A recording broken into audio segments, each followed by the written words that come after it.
or Pokemon out. It's a good move to have against Sabrina. Mm-hmm. We are live. I'm playing Pokemon Go.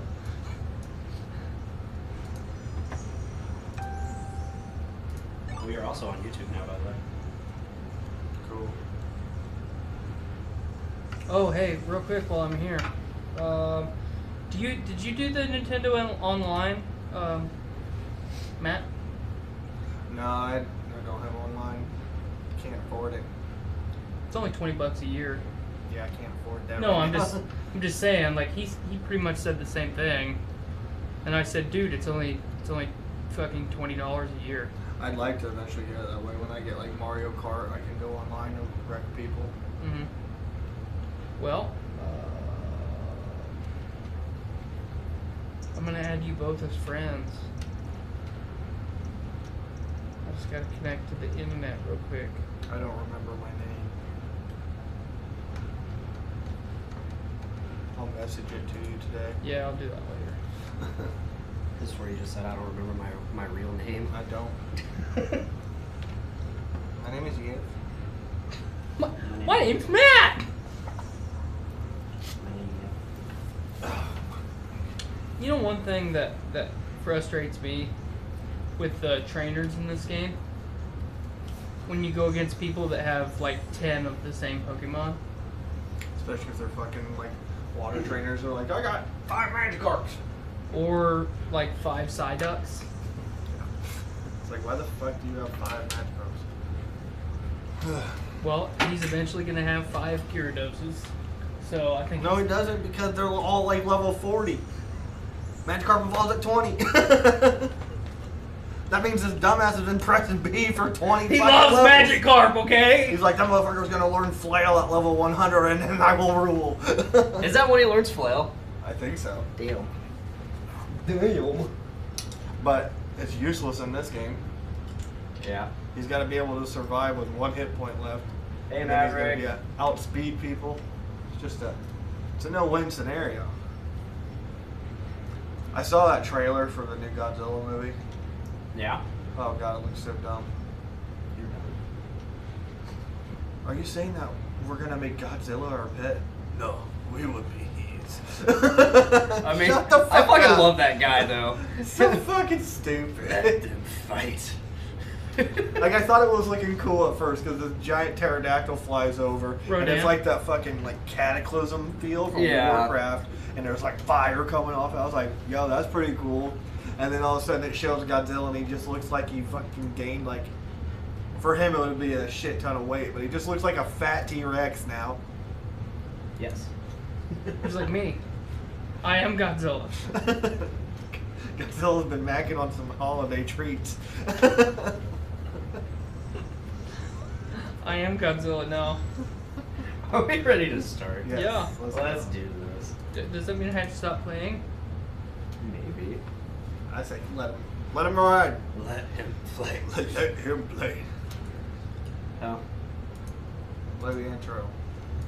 let me arm all the things first. So we've just been talking live, and Yeah. people watching, they're just like, what the fuck are they saying? Stuff. Way to go, Blaine. You have only one job. The following journey into comics. Journey into comics. Journey into comics. Journey into comics. Journey into comics network. Network production. Heritage. Warning. Podcast journey imminent.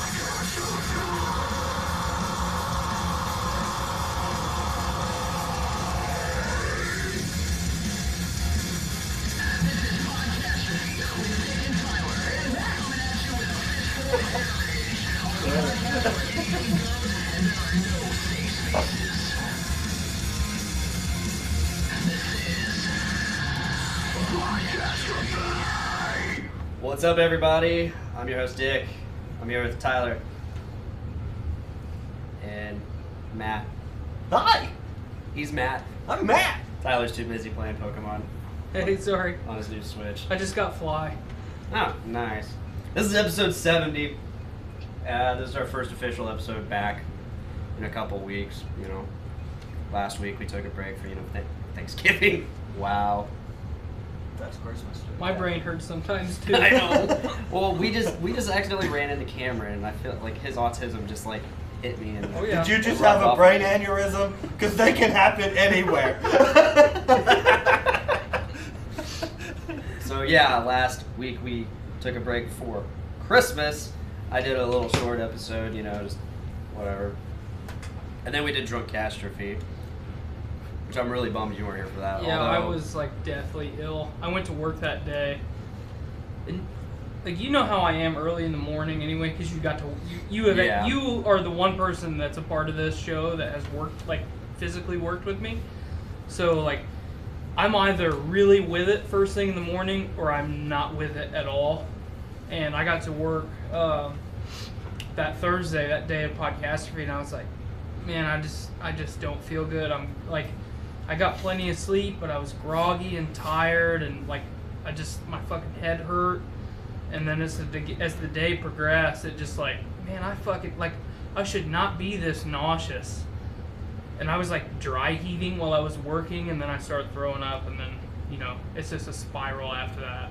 So I fucking went home and tried to do a rally nap Yeah. to fucking recoup for Drunk Catastrophe Snorlax style. I thought, okay, I'll go sleep for a couple hours, try and drink a bunch of water, and I mean I couldn't even stomach like small amounts of water, so I had to unfortunately bow out of the momentous occasion of Drunk Catastrophe 2. It was quite a train wreck. Like, Would you expect didn't anything come. else? Austin didn't come. Yeah. So like, no, it was just. I mean, it was exactly what it was, I guess, supposed to be. Just constant, everybody talking and talking over each other, and nothing. We didn't even have like a topic for like the first hour. I don't even remember if we did or not. And then Sounds successful to me. And then, like, maybe the last 25 minutes we talked about Star Wars. And that was actually, like, the most, like, cohesive part of the whole show. I mean, that sounds about right. Yes. Anytime you start talking about some kind of nerd Yeah. thing with, like, Star Wars or us with superhero movies, we're Like- that's when the conversation gets pretty There's, like, cohesive here. maybe a solid 37 minutes of us just slapping each other because we all had our shirts off. Okay. We took our shirts off in solidarity because Dave Linder wasn't here. Right. Hate you, boy. Yeah. Woo! Dave Linder wasn't here, so we took our shirts off because we knew he would want it that way. And he would masturbate. Yeah. But no, That's so the real like important factor. Yeah. so at some point somebody slapped another person on the stomach, and then that just turned into a giant slap fight between us all. I got slapped. I didn't slap anybody. They just kept slapping me. You were just a bystander. I was. Please stop! I can't do it anymore! Yes, Pod Daddy Nate, I am a little sick. I've been sniffly and throaty, and I can't do it anymore! Matt says he also says love the Lakers jersey, Matt. I'm the GOAT. Ah!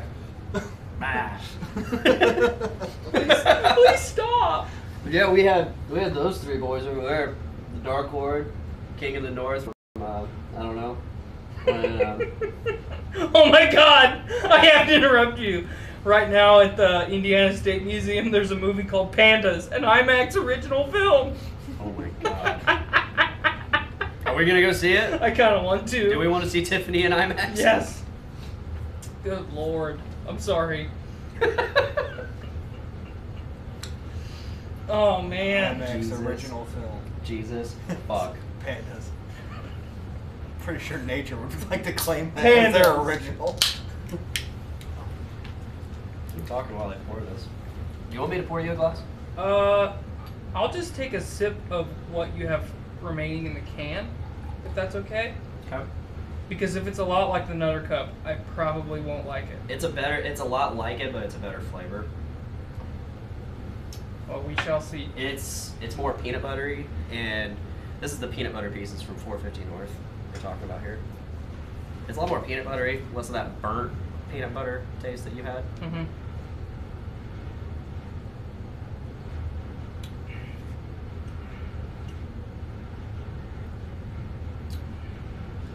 See, I'm still just getting like, sorry, not even like burnt peanut Yeah, butter, Okay. just like burnt chocolate. It's like burnt chocolate.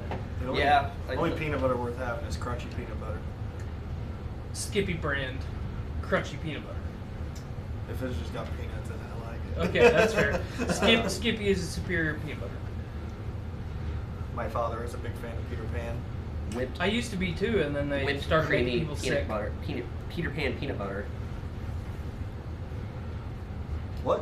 Whipped creamy Peter Pan peanut butter. Then they started making people sick, and I stopped eating Peter Pan. I don't know, so. Creamy. Lots of people have. Oh, Alex Taylor in the chat says, "Happy New Year, boy," because that's right. This is January 1st. This New is year, new me. officially Hashtag blessed. the very first podcast via the year. And yeah, that's all I gotta say. It's the same me. It's New Year, same me. New Year, new me. Nope. No, still gonna be the same Nope. thought. I'm just gonna be myself. But I thought you were the goat. Bad. Bah! Bah! I'm gonna try to lose weight this year. That's probably my resolution. Hey, me too. I'm legitimately gonna try and do that. I went to the doctor about a week before Christmas because I thought I had a sinus infection coming along pretty good. Mhm. I was like, I want to get a handle on this before the holiday. So I went there. They weighed me. I'm like 200, like almost 245. And I was like, fuck, I'm as big as John Cena with none of the muscle. So I need to start doing some push-ups. And then, like I was telling Blaine, I'm finally catching up in the Marvel Cinematic Universe, and I watched Thor Ragnarok, and I was just like, Jesus Christ, man. God, Chris Hemsworth will make your dick hard, won't he? My wife was just like, why do you always talk about how good he looks? I'm like, because look at him. Yeah. It's like, Yeah, I mean, between him and Water Thor, old Jason Momoa, like Yeah. Aqua Bro? Water Aqua Thor. Bro, Water Thor, fucking Slow Bro, Well, maybe. I also watched Infinity Samoa War Bro. today. What? And I watched Infinity War today, and the scene where he's like holding the like star thing open, like the forge, and he's like, "Fuck!" I'm just like, Jesus Christ! Look at those fucking biceps. It's almost man." like the scene in It's like the scene Predator? in fucking Winter Civil Soldier. War. Is it Civil War or? It's either Winter Soldier or Civil War, I think where it's Civil War where he's holding the fucking No, that's- helicopter. Yeah, that is Civil War. Chris Chris, Evans yeah. just hulking out himself. Just you see like all the veins in his biceps, and Yeah. it's just like they don't look that big until that moment, and you're just like, holy Yeah, dude, shit. they're- And then you're like fixated on his arms, like anytime he's in scene, when he just has his T-shirt on, and you realize that they are that big all the time. Yeah, Yeah. it's not until you see him in action that you're They're like, ghost biceps. Oh. Like, Ghost like, biceps. like once you see them, you can't unsee them. The ghost biceps. So yeah, that's my goal really. But other than that, like, you know, I did start a new job late this year in November. Yeah. And it's just trying to gain traction with that job and lose weight. oh yeah. I'm my goals are just the same, you know. 30%. Yeah, I guess, yeah. I don't know, like I've never. It's been a long time since I've done the whole New Year's resolution thing or goals thing, because like it doesn't change anything. Just keep being. If I don't want to change anything, if I don't need to change anything, why change anything? Right. Like I'm just gonna keep going by what Gandhi said. Don't be a cunt. Yeah. I'm a big fan of that. Or is that Buddha? I don't know. That's Either way, Confucius. either way, don't be a piece of shit. I'm not gonna be a piece of shit. Okay. I don't really do the New Year's things just because, like, for most of the time, people don't follow through with them anyway. Yeah. I don't know. I guess my only goal is to continue growing this show, continue trying to grow our brand alongside the Journey into Comics network brand. I had a talk with Mr. Phillips at LaFiCon, and so hopefully we got some pretty big things in the works. I also have my own ghost big things in the works. It's a secret. Oh? Yeah. You'll see. I just thought of another resolution for me looking at myself in this camera is go find a tanning bed. Maybe part of it is probably just because you're wearing so much yellow. It might be that, but I'm also I'm very white. Yeah. I'm a very pale dude. Yeah. Well, I wasn't gonna assume your race or anything, but That was you know. wrong one. It's alright. I'm just Yep. like I'm darker than you. there's no way I could go to a beach right now. There's just no way. Like There's if I just went no on that, way, pal. I was watching Naked and Afraid over the break. Dude, you guys want to go on a Naked and Afraid? No, I'd be down. Why not? I don't like being naked. Okay. We're afraid. Yeah, but you. Yeah, I'm not. I'm just two things I'm not a fan of there, pal. Being naked and being afraid there. It's literally Put them in the together and title. I just can't handle it. It's literally in the title. But no, I'd be down. But I was watching that show, and I'm like sitting there, and we're watching this episode of a guy who was like a ginger, and they threw him on a tropical island. Mhm. Oh. And for like the first like Sons of 11 bitches. days, he got so sunburned. All he could do was just lay there, and the person had to basically feed him. Yeah. He was just like, "I'm so sorry." It's And they're like, like, his survival rating has dropped significantly. It's like- what the fuck? You put him in the worst environment for him. Yeah. it's like literally any scene in any of the Alien franchise movies when you see someone cocooned to a wall. Kill me! God. Please kill me! Like you know, like I can just imagine how like those first couple like little scenes of that show went. Like he's doing stuff, you know, surviving, and as he's doing it, he's like, No, that's exactly how it was. Ah. They're trying to get because like the way the show works, you know, you've seen Right, it. you get dropped Like, off. You get dropped off. You got to go to the campsite, and you just got to sit there. And And then gotta you go have to stretch. evaluate that campsite. Yeah. You have to decide whether or not you're going to stay at the one that they've chosen for you. So like as they're going to this campsite, he's just like, "Yeah, I'm getting sunburned." Like, he's just like, "I feel it on my shoulders," and then like he gets to the next day, and he's like under their little shelter that he made, and he's like as red as that fucking thing Cape. over there. that is a It's- cape. It was bad, and he was just like, "Ow, ow, ow." I felt terrible, I and need then it just made me aloe. think of my wife, because my wife is a crazy ginger, like as white as the light shade, almost. And I'm like, if she ever went on that show, they would throw her on an island like that just because they're assholes, and they're like, this would be great for ratings. You don't have a soul anyway. I mean, She has a beautiful soul. gingers don't have souls, man. She has a beautiful soul. Did you fashion her a soul? Did you make one? Maybe I did. That's fair. Whatever. Hey, I'm not gonna judge. Just saying this. But yeah, I would totally go on Naked and Afraid. Have you ever described someone's complexion as milk? No, more vanilla. That just popped into my head like, It's got a milky complexion. milky complexion. I'm thinking more of yogurt. Plain yogurt. Greek or Western? Greek. Okay. You remind me a lot of a Greek yogurt.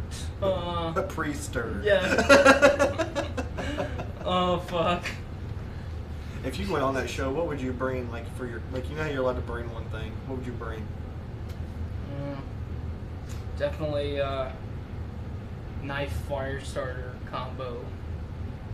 Nice. Like a good knife with some fire steel. Because I mean, you can't do anything without fire. So. Yeah. Honestly, yeah, that's probably the best option. See, Straw. I would bring like that shovel that like Green Berets use. An e-tool. I'd bring that because use a pan, a weapon, Mhm. a knife. Yeah, a e-tool's shovel. handy. I'd bring that fucking thing. Alex says my complexion is definitely milk. I'm glad someone accepts what I've labeled Accepts them milk. as. 2% or I skim. mean, if I was a ginger, I'd bring some aloe. I need it. I mean, you can eat it. You can eat it for sustenance. Yeah. Helps I'd be with out mosquito within bites? like the first 2 days, but What? Helps with mosquito bites. yeah. I'd totally go on that show, but I mean, I'm pretty self-conscious about my body now. I got a lot of stretch marks. So, I'm self-conscious about that. I used to be really proud of my stretch marks. I'm not. They're your Like- tiger stripes. Like the stretch. Well, no, I mean like I have built-in camouflage. That's true. I am no longer naked and afraid. the stretch marks that I had around my arms and stuff, like especially like right here in my shoulders and your delts. Like, oh yeah, See, mine are all here. yeah. I feel you. Feels bad, man. Yeah, tell me about it, dude. I was almost 300 pounds Yeah. a year and a half ago. So, I got stretch marks on my ass cheeks. I used to be in shape. I remember that. Yeah, you were. I was in really good shape, and then I found Panda Express, and they just upped my medication. So makes you eat, real stuff a lot. yeah. I mean, if only you could eat not real things. I know. I need holographic food. All right. Anyway. Wow, Anyway. holographic food, and we're moving on. Yeah, if for those watching live, go ahead and pop some stuff in the chat. You know, we'll respond to it. We'll say hi to us. Let us know you're here. That'd be Let us cool. know what you think about holographic food. Yeah, and let us know what your Is it complexion the is. future? Do you have a milky complexion? Do you have a yogurty complexion? Let us know. Is it olive oil complexion? Oh man. But yeah, so Blaine told me the topics today. We're going to be talking about Bird Box and Aquaman. Which you haven't seen Bird Box. He hasn't seen Aquaman. Yep. So this'll be fun. Little bit of an Aquaman debacle. I'm getting that remedy post haste. Yeah. Thanks, Scott. You guys were supposed to go see it together. Yep. Yeah, we were going to go sit together, and he told me, hey, my wife really wants to go, so how about we go separate days? And I was like, Well, all right, and I it's- ended up going He that didn't tell night. you. He told our group chat. It started. He told me too. It started as, "Hey, my wife's gonna go with us," and I said, "Okay, cool." And then I literally went like this, "Hey, don't forget, I'm going to the movie tonight. I want to go. But I want to go." And then there's the lip quiver. I want to go to the movie. Yeah. And it's like you explicitly said that you didn't want to go see this movie, but Jason Momoa's in it, and I want to see it now. And it's like, There were so many women in that movie because of him. yeah, Like, I'm talking like old cat ladies. oh yeah, And I was like, yeah, they're flicking that bean. You got that vibrating underwear from Yeah. Ugly Truth. Yeah, during the movie, they're fucking flicking that bean. So yeah, in our group chat, you guys are just going back and forth, and then you're like, "Well, Skylar wants to see it now, so we'll just go a different day. We'll talk about it on the show." And I laugh because like you guys shoved it in my face so much that you guys were gonna go see it without me together. Well, in our defense, you mean you like shoved it in our face that you were gonna see it without us. No, I did Yeah, not. you did. cunt. I did not. Yeah, I'm gonna go see it in Ohio. That's all I said. I mean but you said it like I just. And I did. didn't see it in Ohio either. Yeah. I need to go see Spider-Man. Yeah, I still need to see that Yeah, too. me too. Yeah, my brother actually hit me up that day. He's like, "Hey, we're gonna go see Spider-Man tonight. If you guys want, if you and the family want to join." I'm like, "We're not gonna get there till like after 8." And he's like, "Oh, well, last show at 7:45. I guess we'll see it some other time." I was like, "Yeah," and we got there about 8:30. Sure enough. Yeah. But no, I was riding along. I was on my way to Ohio, and that's when I said "ha" to the group chat, and Tyler messages me. He's like, "Hey, dude, are you pissed off or something?" Because like all I said was "ha," and then I didn't respond to anything else, and then you guys were like, "What the fuck?" What's he laughing at? And I'm just reading it, letting it go. I Hey, don't- dude, you okay? I think I just ignored it because I was like, all right, I'm going to go see it tonight then with Kristen. And it was amazing. We saw it Christmas Day. It was Christmas it night. was it was exactly what I wanted it to be. Oh You know yeah. what? It buys into the cheese, and I loved it. Yeah, I mean, obviously, like I said, I haven't seen it yet, so. I can do spoiler free. No, I mean, you spoil whatever you want. I don't care. I know it's going to be good. So Matt and I have had this conversation a lot on the show, but I am obviously a supporter of the DC Cinematic Universe. I think what they have done is totally acceptable in my mind. There's obviously room or places that they can improve. Yeah. I'm not going to go back in time and debate that today, but I will say that like release week for Aquaman, everything that I read was that it was way above par compared to Wonder Woman, which no one can argue is the best film in Yes. the DC cinematic universe at this time. So, in my mind, with as hard as critics hit Justice League, and then Which I enjoyed. which I, you know, I we've thought all it was a fun movie. we've all had that conversation. You know, critics loved Wonder Woman, but it didn't get the critical acclaim in the mainstream media that I think it deserved, for sure, and I'm sure we can all agree Yeah. on that. Agree with that. And then everything that I read was that Aquaman was better, and from everyone that I've talked to, I have not had one person say the contrary. So I'm really interested to see what... I'd be the first. I would say it's on par with Wonder Woman, or just under. Well, okay. I really liked Wonder Wait a Woman. minute. Wonder Woman was excellent. Wait a minute. Let me ask you that. Let me ask you this as a question: who do you think is more interesting of a character, Jason Momoa Aquaman or Gal Gadot Wonder Woman? For the movie universe, I would have to say Aquaman. Right there. So, but as the character itself, just not in the universe, movie universe, I'm a Wonder Woman supporter there. I've always been pretty anti Wonder Woman, not because she's a woman, but because it's the BDSM shit. well, it's the same reason that I was anti Captain America for a long time. Chris Evans and the Marvel Boy Cinematic Scouts. Universe changed my mind, or you know. I'm here for justice and everything that's good, and I've got my lasso of truth, and you will not lie to me, oh bad evildoer. You know, I'm not into that shit. I want to see gritty, real life stuff. Chris Evans did it with Captain America, and I think for the most part, Gal Gadot has done it with Wonder Woman in, you know, any of her iterations of the character. And in Justice League, a lot of people criticize the surfer dude, Aquaman. I was one of those. But okay, and I was too. But here's the thing: you have comic book Aquaman, which the majority of fans say is useless. Okay, you have Aquaman in any of the animated series, which people still say, well, he's fucking useless. You have badass Aquaman in like the video games, like Injustice, Gods Among Us. Okay, that Aquaman's pretty badass. I think the animated animated one was a pretty big badass. Yeah, but there's people that would disagree, is what I'm saying. True. Like the one from Flashpoint, like that's really the only one I know. Oh, I'm thinking of Justice League, the animated series. Yeah, he was pretty cool. Flashpoint. Well, if I could cut his own hand off. Flashpoint Aquaman was pretty brutal. Yeah, that's a good movie. That's a good animated movie. But what I'm trying to get at is going all the way back to the DC Marvel argument. DC has yet again proved that they have the ability to cast the right people for the right roles, even with all the criticism that they initially had with Jason Momoa as Aquaman. So I'm really excited to hear what you guys have to say about the film.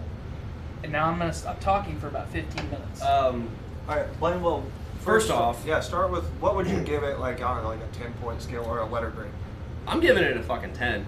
What, 10 And out you of know, 10? as weird as it is for me to say this, you don't hear me say a 10 often because No, it's really difficult to get you to give something a 10.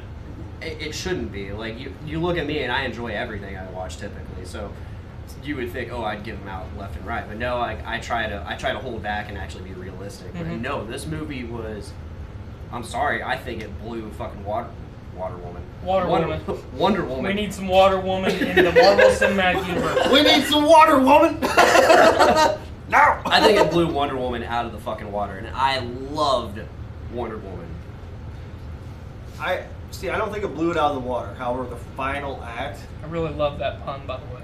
Ah, That blew it out of the water. I picked Yes. up on it. I picked up on it after I said it. Yeah. The unintentional ones are always the Oh best. yeah. I would say the final act of Wonder Woman Hold on. compared to the You know what's final funny act of. is I said that coming out of the theater, and I even looked at Miranda after, because I did the same exact thing where I realized I made a pun after I made it, and I looked at Miranda, I was like, yeah, blew it out of the water, get it? She just looked She at just me looked like, at you with contempt. Yeah. No. Normally she just. Can I talk now? Yeah, you can. Thank Sorry. You're Matt. I Get it, am. Matt.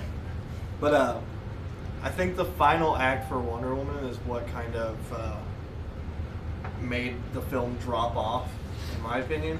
And then you look at the final act for Aquaman, and the final act, like that, basically the climax of the film, Mm-hmm. is amazing. It's amazing. Yes. So I'm not gonna disagree with anybody or like condemn anybody for them saying, "Oh, I like Aquaman better than Wonder Woman." I totally see your points. Yeah. Awesome movie. Mhm. But for me, I liked Wonder Woman a little bit more just because of I think everything leading up to that final act before Ares, like the reveal of Ares in that final fight scene. That's such a good fight scene too. It is. It is a fight. It is a good fight scene, but it's a little bit too dark.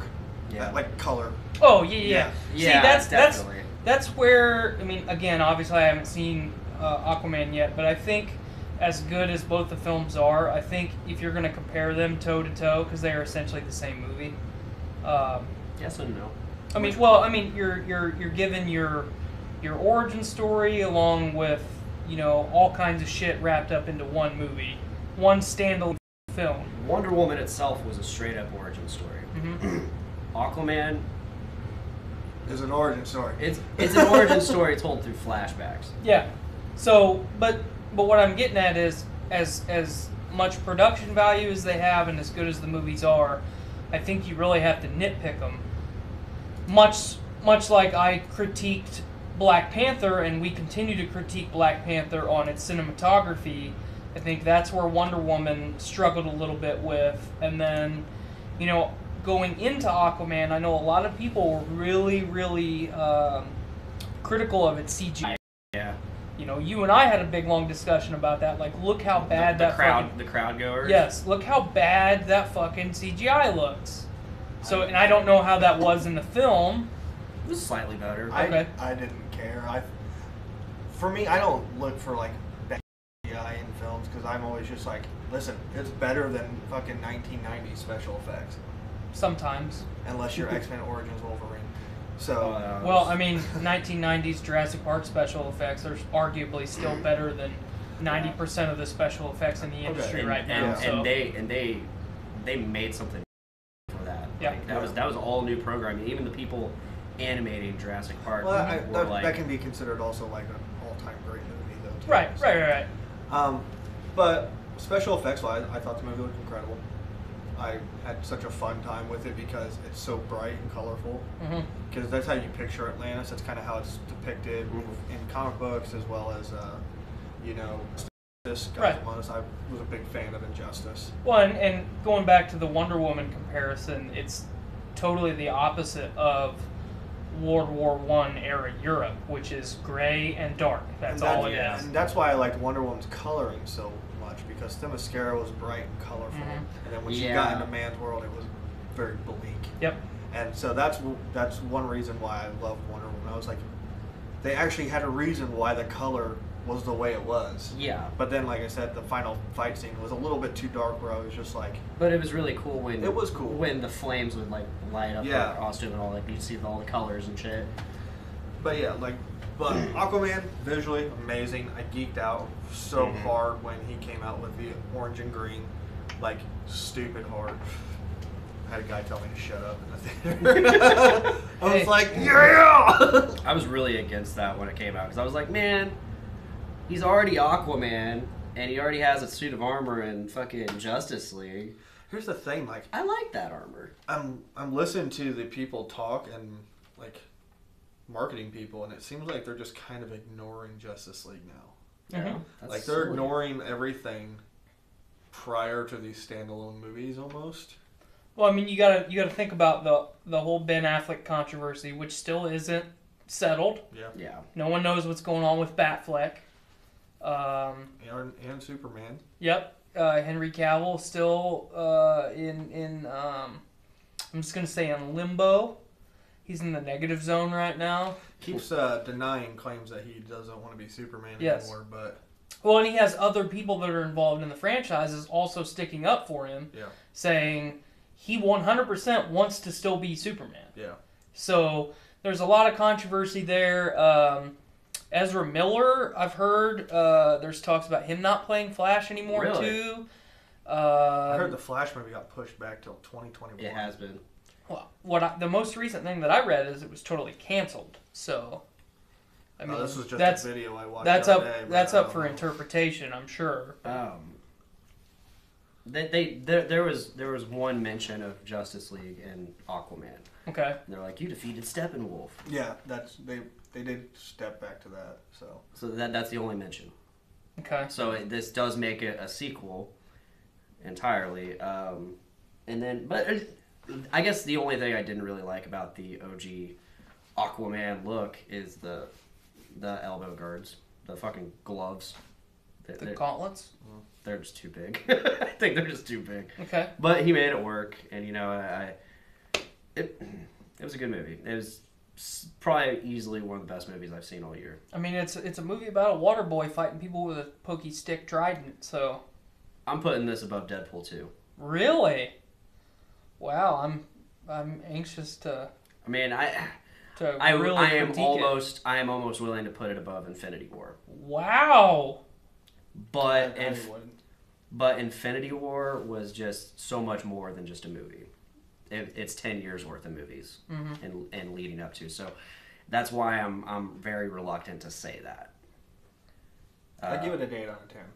Yeah. Okay. And although I love this part of the movie, especially at the beginning, there were some cheesy things in it. And like I said, I'm pretty sure they bought into what they were trying to do with the cheese. Like they wanted it to be cheesy, but Black Manta as a character was terribly acted. Really? Yes. Well, that was one of my biggest questions. So he's Black not Manta is one of my favorite villains in all of DC. He's not in the movie too much. Basically, he's a side villain. Not much. He's in basically 2 scenes. Yeah. And it's basically to set him up for future films. Mm-hmm. And I'm fine with that. But the guy they had to act for him, It's a black guy, right? yeah. He especially at the beginning of the movie, when he is dealing with just invading the submarine and him and his dad, and when shit goes wrong with his dad, his acting was so bad there. It made me laugh. Yeah. And it's this is supposed to be a scene where I kind of feel bad for this guy. Right. Because, this is an empathetic moment, and I'm laughing at him because the way he's portraying this. I'll have to watch it again, but I didn't.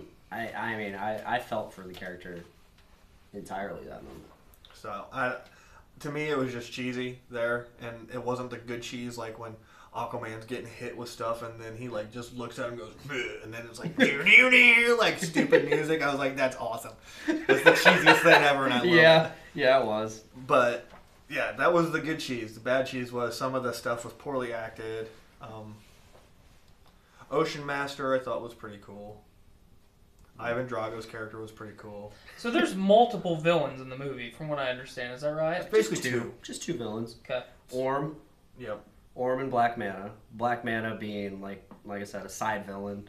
And like I said, he's in it for 2 scenes. And they make he's already a villain, but they give him the Black Manta shit, which starts. It's cool how they give it to him, because it's not the actual Black Manta suit.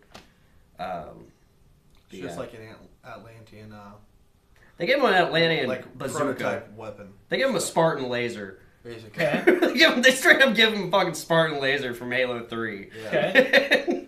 And he's just like... And he modifies it all. He looks at it, he's like, alright. I can do something with this. He modifies it, makes it look like the Black Manta suit out of the comic books, which was awesome. Mm-hmm. Yeah. I loved it. Action in the movie, great. It's really good. My favorite thing about this movie was they made Aquaman a badass. Yeah, but they didn't make him OP. No, they amongst didn't. his own people. But the thing is, here's the thing.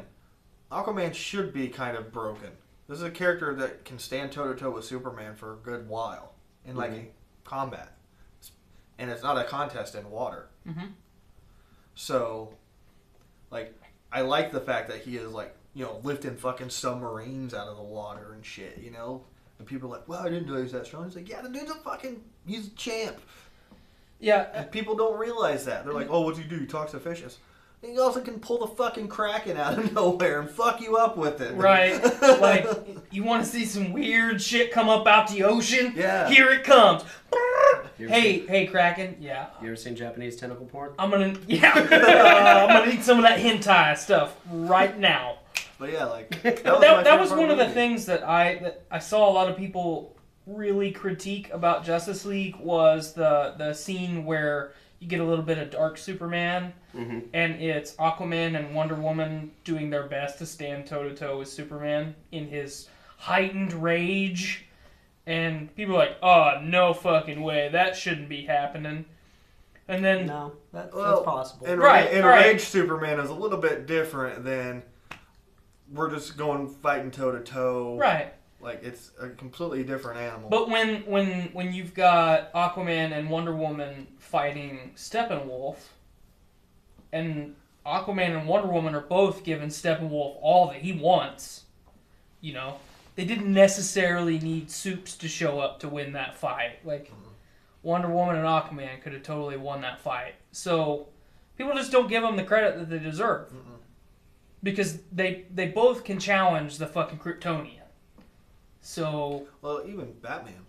Batman's Yeah. got a fucking game plan for fucking everything. Well, I mean, let's just get the Bionicle suit back out, and then let's do some stuff, okay? Let's go Dark Knight Returns on your ass. Yeah, well, come on now. I mean, in all reality, yes. I'm going comic book absolutely, Batman. Batman has the plan, but they didn't portray him that way in these movies. They turned him after Batman v Superman.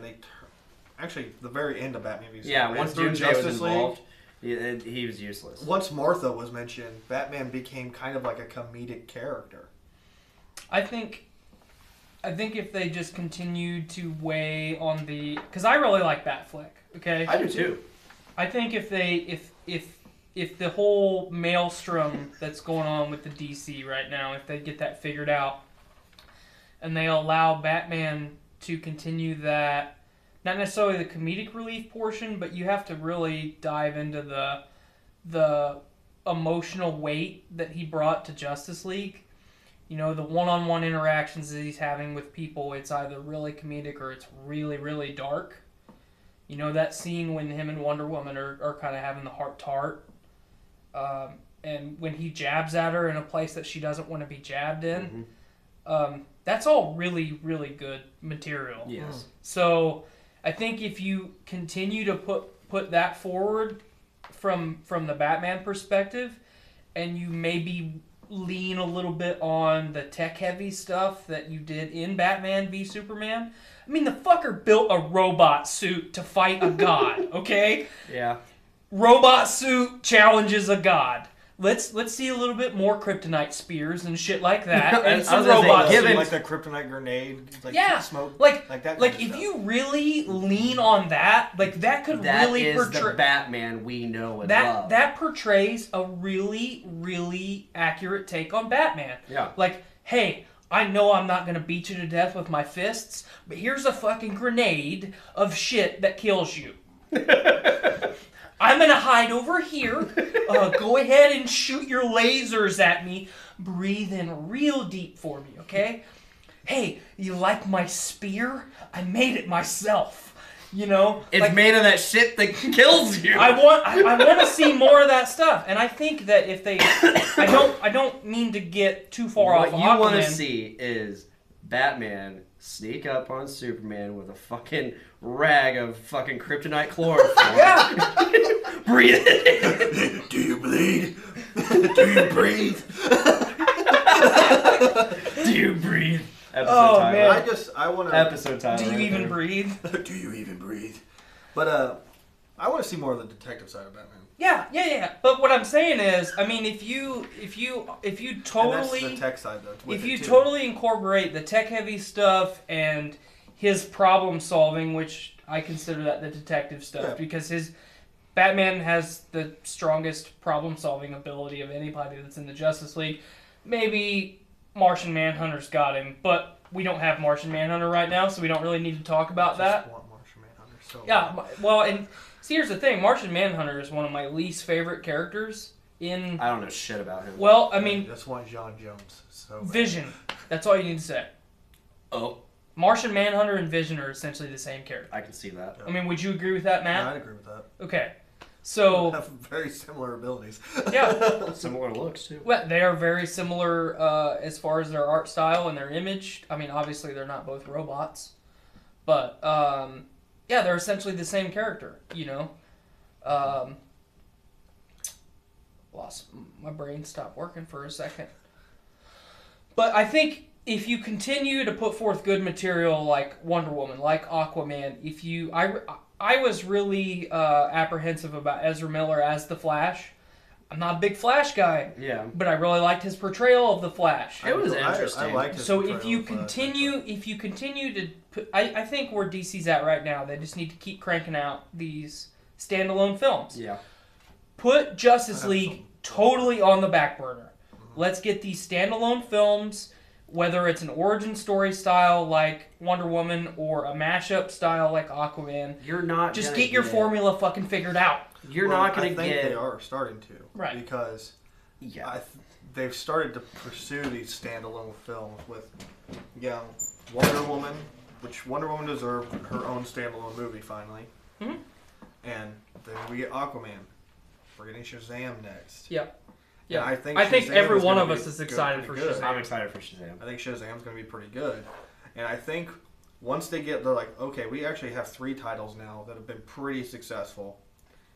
And then we don't know what's going to happen with Suicide Squad 2 also. Yeah, James Gunn is still in the air on that one. Mm-hmm. So I think this is really starting to fix maybe that stigma of like, oh, DC movies suck. Micah Taylor says you don't like Flash because you don't move fast, Tyler. I was fast at one time, you fuck. But I think, as these standalone titles keep coming, which I hope they do, Mhm. and even, give me a sequel to Man of Steel. Yeah. Like, I would be down for another Superman standalone movie. I mean, given they did the first 2 movies in one movie, Yeah. but And then, like, Maybe get a little Solomon Grundy action, you're thinking? that'd be cool.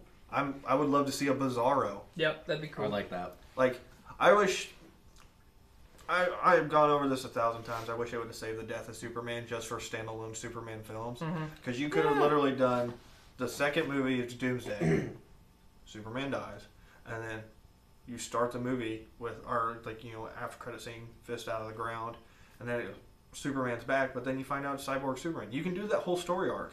And that would be an amazing trilogy for Superman. Because then he comes back. And then you can build off that. Because he's... So where do you bring Darkseid in? Darkseid's endgame, dude. Like, he's like Thanos. Yeah. Right. Like, What I'm getting at is, do you introduce him early and have the build up like you did with Thanos, or do you not introduce Darkseid until it 100% is Endgame? I think you introduced Darkseid the same way that Thanos was introduced in the Avengers. Mhm. A So- very minimal role, just the puppet pull or the puppeteer pulling the strings. So, like, everybody's like, oh, well, DC's copying Marvel. They fucking copy each other all the time. Yeah, Yeah. So, they're the same fucking Yeah. story. do these standalone films right now, and then do a Justice League movie where they're dealing with the White Martians from Mars trying to invade Earth, just like it was in the animated series. That would be a great story, because then you could also introduce new characters like Martian Manhunter. You could even incorporate the Green Lantern Corps. I was getting ready to say that would be a perfect opportunity to if- incorporate the Green Lantern Corps. Or if you wanted to even go even further into the animated series, what about the Thanagarians with Hawkgirl and Hawkman? Like, there's options there. And with, they're starting to do after credit scenes now. Just show fucking Darkseid then. Did Yep. Aquaman have any? Yeah. That too. Oh, I didn't stay for the Or second no, I had one. Sorry. Okay, I just didn't- had one. But, like, at the very end, shit, you don't even got to show Darkseid. Just show fucking Apocalypse. And you know how people would geek out over that? Mhm. And, like, yeah, Darkseid's not trying to get, like, an Infinity Gauntlet, so there's not these stones. But he's always trying to find the anti-life equation from the source and everything. Yep. Like, he's easy. Well, and he's always trying to put super powerful people under his thumb. Yeah. So like- you could almost highlight. You could almost highlight the. What do they label him in the DC? The fucking metahumans. Thank you. Oh yeah. You could do that from Darkseid's perspective. Yeah. He's got a fucking table with dossiers of super powerful beings in the fucking universe that he's gonna subjugate and put under his thumb, and then those are gonna become his generals, like fucking Steppenwolf. Mhm. And then that could be your lead up to Darkseid. Yeah. Like he's gonna keep throwing these super fucking uber powerful people at you, at the Kryptonian, and then see what happens. Well, I think it'd also be a cool thing with what they did with Injustice. Mm-hmm. You find out Brainiac is the one that destroys Krypton, Yep. basically. Like, you could use Brainiac as a build-up for Darkseid. Mm-hmm. Because you could say that Brainiac was basically a subservient of Darkseid. Right. Now, I know it's not comic book lore. Doesn't have to specific, be. But things have to be adapted at some point for the movie. I Yeah. understand that. But there's good source material there that you can kind of weave to work. Well, that's where DC's at right now. They just need to, like anyone else that struggles, they need to pay attention to the source material. But from DC's side, they maybe need to ignore the source material a little bit and just put forth some good material. Yeah. Like they did with Wonder Woman, like they did with Aquaman, like in my opinion, Matt's opinion, and your opinion, they did with Justice League. Yeah. Put forth some good material. The fans that want to watch it will watch it. Like, Justice League's not a great movie by any means. No, but I neither is understand. Avengers in Yeah. fucking 2012. Like, it's an entertaining film. Yeah, Like, don't go in expecting a fucking Oscar winner. right, No superhero movie has ever won an Oscar. right. Looking back, I think we might get there though. I think we will too, because there's so many of them coming out yeah, now. looking back, like I loved Avengers when it came out, Oh, I did too. but Especially the soundtrack. The soundtrack was fucking badass. Yeah, I wasn't huge into it. I was like, it was all right. I was a big fan. This is And- at the time where Blaine literally would tell me, like, oh, every movie's amazing. Like, Iron Man 2 and 3, he was like, you gotta go see it. And I'm like, I don't want to go see Iron Man 3. He's not wrong. No, looking back, like I loved Avengers, and I watched it a couple times after theaters, but it just I have no desire to go back and watch it again. No. Unlike Infinity War, or unlike See, I think Ragnarok. the first Avengers film was better than Age of Ultron. Age of Ultron I thought was trash. I did I too. liked Age of Ultron a lot. I was really pissed off what they did with Quicksilver. Yeah, I agree there. That was mean, dumb. The X-Men version of Quicksilver that we've got the last couple years is obviously way better. Which is hilarious. I've always thought. I love how this is transitioning from DC, but I've always thought it was funny that both Kick-Ass stars were, Yeah. and not that the Fox Quicksilver was that big of a star in Kick-Ass, but Right. both those two actors were both in Kick-Ass, and they're both playing Quicksilver. Quicksilver, which is funny because in Kick-Ass 2, the Fox Quicksilver, he does kind of like a knockoff Kick-Ass. Mm-hmm. So, kind of lost my train of thought there. Oh, I loved the original Avengers for a lot of reasons. That Woods fight scene that's at the very beginning Yeah, of the that was film cool. is one of the coolest scenes in that They're film. all coming together for the Yep. first time. Yep.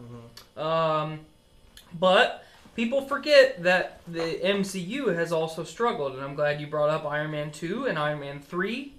People like to shit on the Thor the I was Dark about to World, mention but Thor you the Dark cannot tell World. me in good conscience that Thor the Dark World is worse than Iron Man 2 or Iron Man 3. No. It's not. I It's can't give not. my opinion because I actually haven't seen The Dark World. Really? Because everybody told me it was so bad. Don't No, watch it. I think it's better than the first Thor. My opinion. I really liked the first Thor. I thought I it don't. was really fun. I hate origin stories. I will say this: when I saw when I was watching Aquaman, it reminded me a lot of the first Thor movie. Yeah, it did. Except visually. with an actual story and more action. Well, visually, Okay, visually. because like you remember when we first saw Asgard and like the Rainbow Bridge and the Bifrost, we're like, whoa. Yeah. And then when you see Atlantis for the first time, like. They have a shit, rainbow man. bridge. Yeah, they have a rainbow bridge. I was Rainbow like, bridge. what the fuck, man? It's It's Coral Bridge, you fuck. I was about to say, we're legit just It's fucking... a Rainbow Coral Bridge, okay? We're legit just copying shit now, right? Yeah, sorry. I was honestly surprised to not see fucking Mario Kart fucking fuckers falling off. I was waiting to see fucking Idris Elba on this bridge. But, like, as I'm watching the Aquaman, I trident was like... instead of a giant sword. Yes. Yes. It reminded me It's actually a of, boat you know... paddle. fucking guy who's rowing. But, Mm. it reminded me a lot of the first Thor movie, seeing Asgard for the first time. And then... But, story-wise, it's a lot better than the original Thor. Like I said, I give it an 8 out of 10 just because there's parts in the movie where it's like, this is not cheesy, this is just bad acting. But when it's just cheesy, they're going full in like, hey, we want this to be cheesy. And I loved every bit of it. How did you feel about the actor that played Orm? See, I'm a big fan of him. I am too. He played Night Owl in Watchmen. Mm-hmm. He's also in one He's- of my favorite movies, which is The Phantom of the Opera. Judge me, bitches. I don't care. He's the dad in the Insidious films. Yeah. Yeah, like, and it's the same director, I think, as the Insidious or The Conjuring. Yeah, He's 'cause there's also the Annabelle main- doll. Yeah, because Yep. it's the same director. Mhm. So There's the connection because Miranda's brother Colin, he went and saw it, and he said, "Yeah, I saw the Annabelle doll at the bottom of the ocean, and then I went and looked it up, and other people saw it too." And yeah, I'm like, no, that's an Easter egg in the film. "That's cool." Mhm. But I'm played- glad that we brought this up. Well, this is the reason that I brought this up. So I had kind of a movie marathon the last couple days. same. So today, Skylar and I watched the movie It Comes at Night with one of my favorite actors, Joel Edgerton. Mhm. Big fan of his. Yeah. Not a good. I mean, it's an okay movie. Pretty weak. Last night we watched The Nun, which is in the Conjuring, Yeah. Insidious, Annabelle universe, And Aquaman apparently. and Aquaman now. Really good. Really, See, okay. I really Consider dug the it. source material here, what I'm about to say, but I worked with Jacob yesterday, and he said The Nun was complete shit. Okay. Do you like Insidious 1, 2, or 3? I liked the Or first 4. one. Okay. I haven't seen the third or fourth. Okay. Do you like the Conjuring movie? Never seen it. Okay. Do you like Annabelle? Never seen it. Okay. I'm not really a fan of that style of movie. I'm not a fan of horror films either. Yeah. I don't really watch them. Just I liked the first Insidious because it was like classic style horror. Mm-hmm. That's kind of. I mean, they're all kind of that way. I'm just kind of over demonic possession stuff. I I like like good it. old fashioned slasher flicks. See, I'm a slasher I guy, like the too. demonic stuff more than I like the slasher films. I was because- it Big just Jason got fan. it got old for. I'm a big Jason fan too. I'm more of a Michael Myers guy. I mean, that's creepy, fucking killing your dreams and shit. But we're gonna go down a rabbit hole if I don't rein this in. Yeah. Right. The idea of demonic possession is always like, as far as horror film goes, one of the most terrifying things for me because, like, if I'm possessed by a demon, fucking kill me, you fucks. I don't care. No, I mean, my family's gonna survive without me. But imagine you as a parent and one of your children is possessed by a demon. And, like, Yeah. that fucking child is coming at you trying to kill you. Are you gonna kill a kid? You're gonna kill your kid. Are you going to kill your child? So that whole dynamic is always what's made me really interested in the demonic possession shit. And I like the Conjuring / Orm / Insidious Annabelle guy that we're talking about.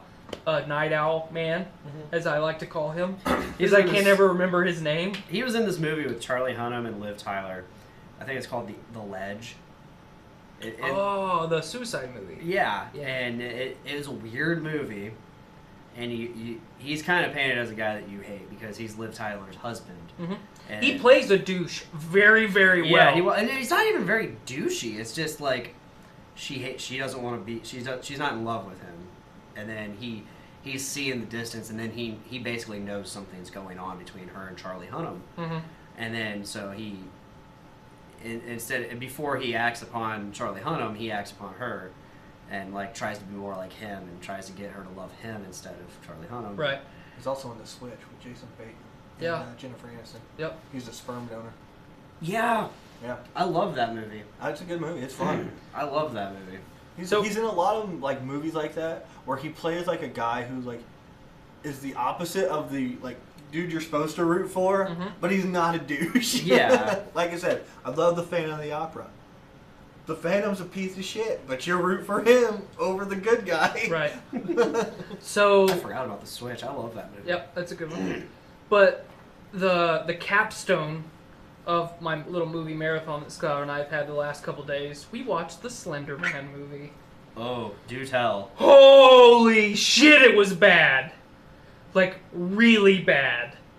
Like, I've gone down that rabbit hole like we all do with, like, YouTube and shit like that. And, like, some of the Slender Man stuff is, like, really interesting to read. Like, a lot of people have put a lot of effort into writing this material and making it really fucking engaging and lots of really good plot hooks and stuff like that. And it's like, okay, you know, I would watch a movie about this because I'm slightly intrigued. Don't do it. Don't do it. Miranda really wanted to watch it, but she's really into horror. It is so bad. It's like worse than Saturday morning B-movie sci-fi film. Bad. Oh, shit. Yeah. Yeah. Is it worse than Jeepers Creepers 3? Yes. Yes. 'Cause that movie was terrible. Yeah, it's worse than Like, Jeepers Creepers 3. Grade A terrible. Yeah, it's awful. It is top 5 worst movies I've ever seen. It's worse than Geely. Damn. Yeah. Damn. Yeah, it's bad. So I wanted to kind of put it in perspective where we were at before we started talking about Bird Box. Yeah. Because I watched an awful movie, a pretty good movie, and then a movie that I was really, really excited for that was really not that good. I watched Daddy's Home too. How was that? Good. I enjoyed it. It's not that great, but it's a fun. It's a fun little movie. I like Yeah. Mark Wahlberg as comedy. Yeah. John Lithgow and Mel Gibson are in it, and fuck yeah. Yeah, Mel Gibson, I've been a fan of that guy since his first film in Since the Jew 1979. incident. Dude, Mel Gibson was great in this movie. I've seen it. I know. Yeah, you know. He doesn't. I don't, because I haven't seen it. Anyway, yeah. Final recommendation: go see Aquaman. Oh, absolutely. Anybody, go see Aquaman. Then I guess we're going to Bird Box now because we kind of mentioned it. I'm on the refusing to watch it. I strongly urge you to watch it. It's on Netflix. Like, for real, Matt, it's on Netflix. It's free. You've already paid for it. But I gotta put the Okay, wait a time minute. Wait a into minute. it. You've already paid for it. You have paid for Bird Box already. I understand Yeah. that, but the thing is, putting forth the time aside to watch this movie that when I listen to reviews or read kind of synopsis about it, I'm just like, this sounds I'm like gonna hit complete shit. I'm gonna hit you with something. When I could be playing like a video game. I'm that gonna I'd hit you rather with do. something. Form your own opinion. I understand that. But listen, every single review that I read, and a lot of friends that tell me the exact same thing, I trust their opinions when Okay, I'm well, trying to form here's my the thing. People that are reviewing it on the internet are getting paid to do it. I'm talking like Facebook reviews, like Okay? People... just on my timeline. Okay. Well, there's a lot of people that read reviews on movies and then just go pretty much copy paste on Facebook. So I don't give a shit what movie reviewers say.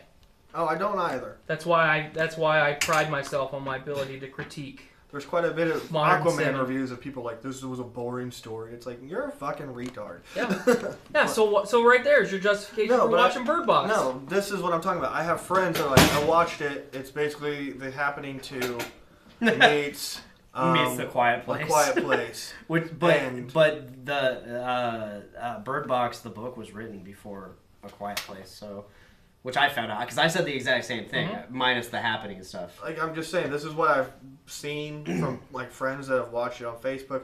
My wife watched it the other day because I was like, I'm not interested. You can watch it. I'm going to be playing video games anyway. And she was like, it's all right. Yeah, it was okay. I don't care enough about Sandra Bullock. Oh man, enough Sandra to- Bullock's fucking hot. I think she's gorgeous, but her acting to me and her films is not enough to warrant me to go watch a film. Well, it's really good in this one. Yeah, it is. Like, everybody talks about her in Gravity. Eh. Gravity is all it is open water and space. That's what the movie Yeah. is. Mhm. Like, With George Clooney. with George Clooney. But, yeah, I don't care. Like, Miss Congeniality is my favorite movie with her. and that's because she's hot. But it's also funny. Oh, man. This one, again, I'm not a big fan of horror movies either. It might not be a horror movie. It Well, might this be is a thriller. thriller. I would consider this a It thriller. might not be, but just to me, I look at like even the trailer on when I get on Netflix to watch something. I'm just like, Well, here's the thing. Here's do I what. watch this or do I watch 5 episodes of Archer? I'm gonna watch Archer. Yeah, I would definitely watch this over Archer. Fuck that show. I love Archer. I don't. It's awful. But I mean, you might as well. Agree to disagree. You might as well watch. You might as well watch 700 Simpsons reruns because they're both awful TV shows.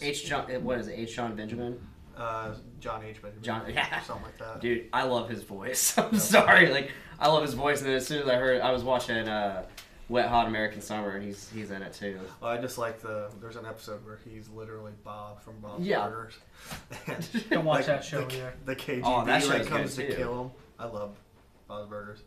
But yeah, I just look at it. I'm like, do I want to put in the time to watch this movie? I know it's only like an hour and a half, but really, I don't. It's good, man. It's really good. I mean, it's worth a watch. I don't ever want to watch it again. No, Steve, that makes me want to watch but it even it more. was worth the. Have you initial watched A watch. Quiet Place? Yeah, I thought it was a meh movie. Okay, how many? Okay, well, if you spent the time and money to watch A Quiet Place, you should spend I the spent the hour time. and a I half. spent the time and money to watch A Quiet Place because the wife wanted to go watch it in theaters when she came to visit me in Minnesota. Otherwise, I wouldn't have. Honestly, I wouldn't. I haven't watched it since theaters. I have it. Do you have A Quiet Place? I have it digitally because Joe bought it and I took his digital code. Nice. Yeah, I did that a lot with him. I also went through his cabinet and just stole all of his digital codes. Nice. A lot of them were expired. But no, A Quiet Place is a movie I saw in theaters, and you know, We saw it in theaters. yeah, we saw it in theaters, and despite having it, I haven't watched it because I feel like if I watch it here, it'll be a completely different experience. Because in a theater, you're supposed to be quiet.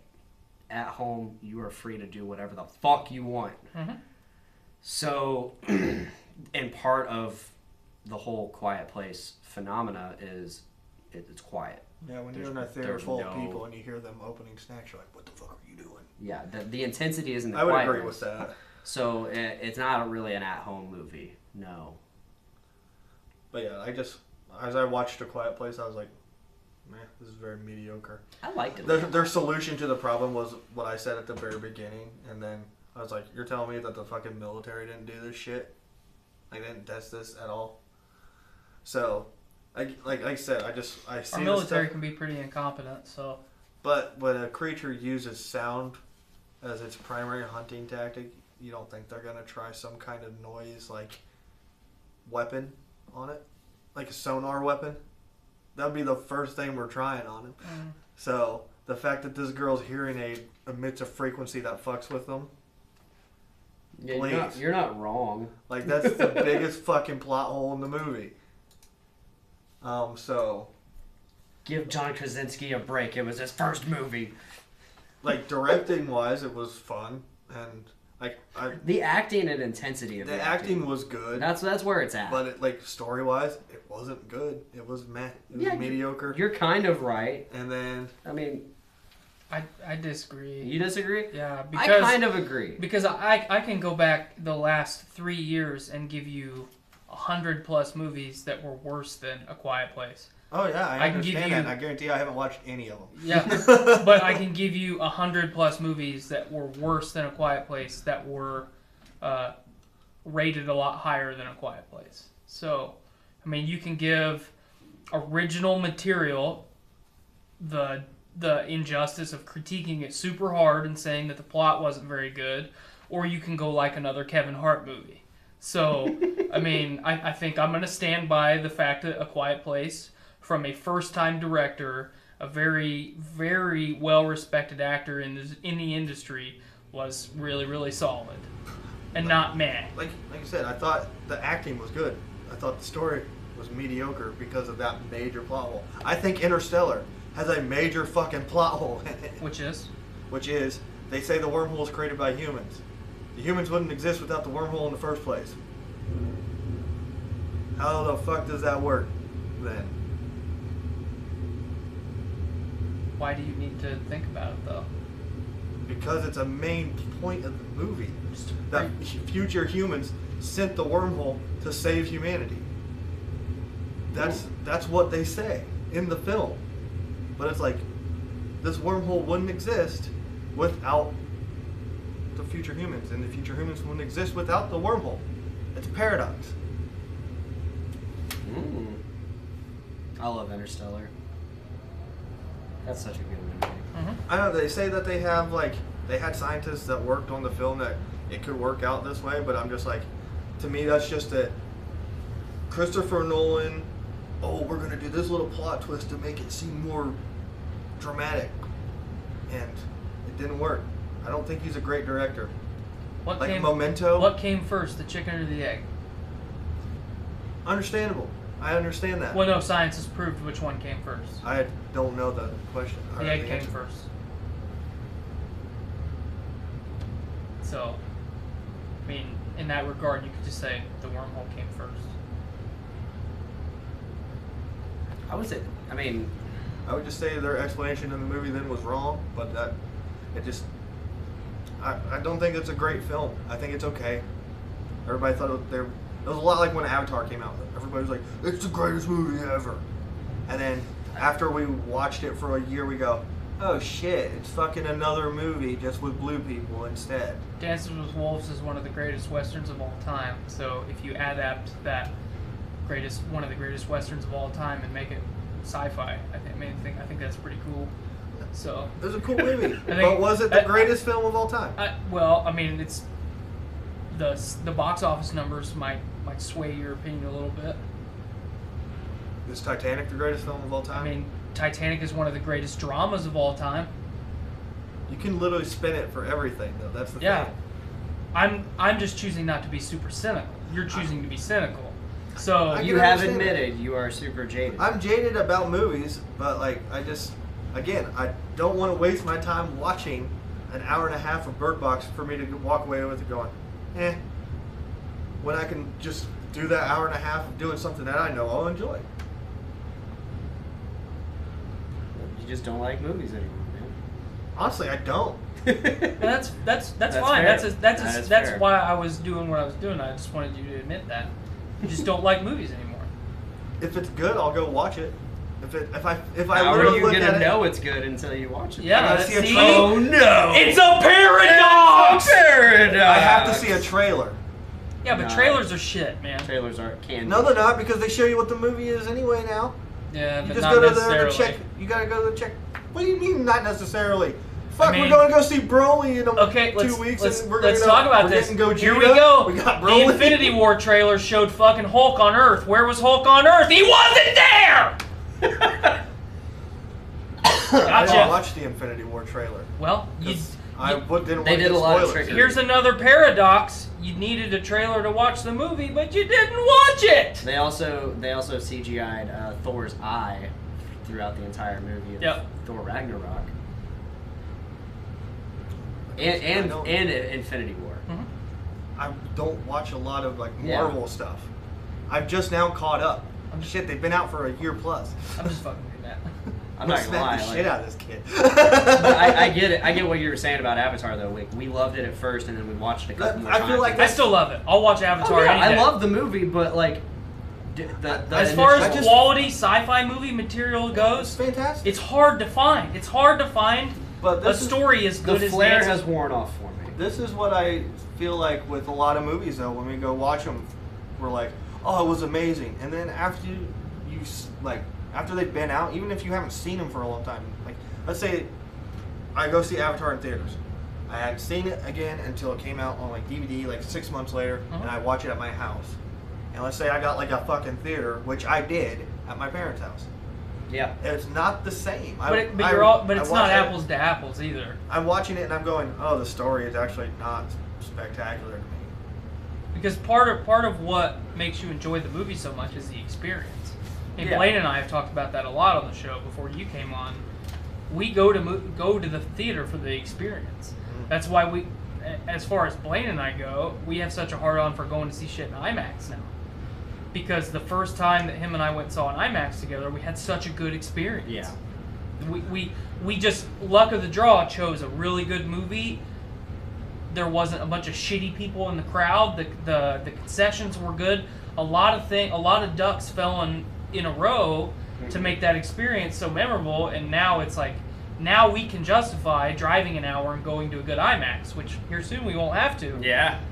Here's the thing. I think also with Bird Box being on Netflix, that deters me from watching it But why? because I'm not getting the experience that you are talking about. Because I agree with you. That's fair. I like to go to movies for the experience because that's all movie theaters have at this point to sell you on. It's like, okay, I can go to the theater. By the time I pay for tickets and snacks, I'm spending probably close to $40. I always make the joke that if it could justify my $10 on a movie ticket, my $80 in concessions. Yeah. Well, I mean, Because concessions are expensive. when my wife and I would go to a movie in Chicago, tickets alone would cost us $40. Yeah, I wouldn't pay $40 Wow, to no. go for movie Yeah, tickets. for the two of us, it would cost us $40. Then snacks on top is another $20 because I get same thing every time. Water Patch Kids if they got them, and then maybe a freeze drink, and then she normally gets like Milk Duds or something. It normally costs us $20. So right there, I'm spending $60.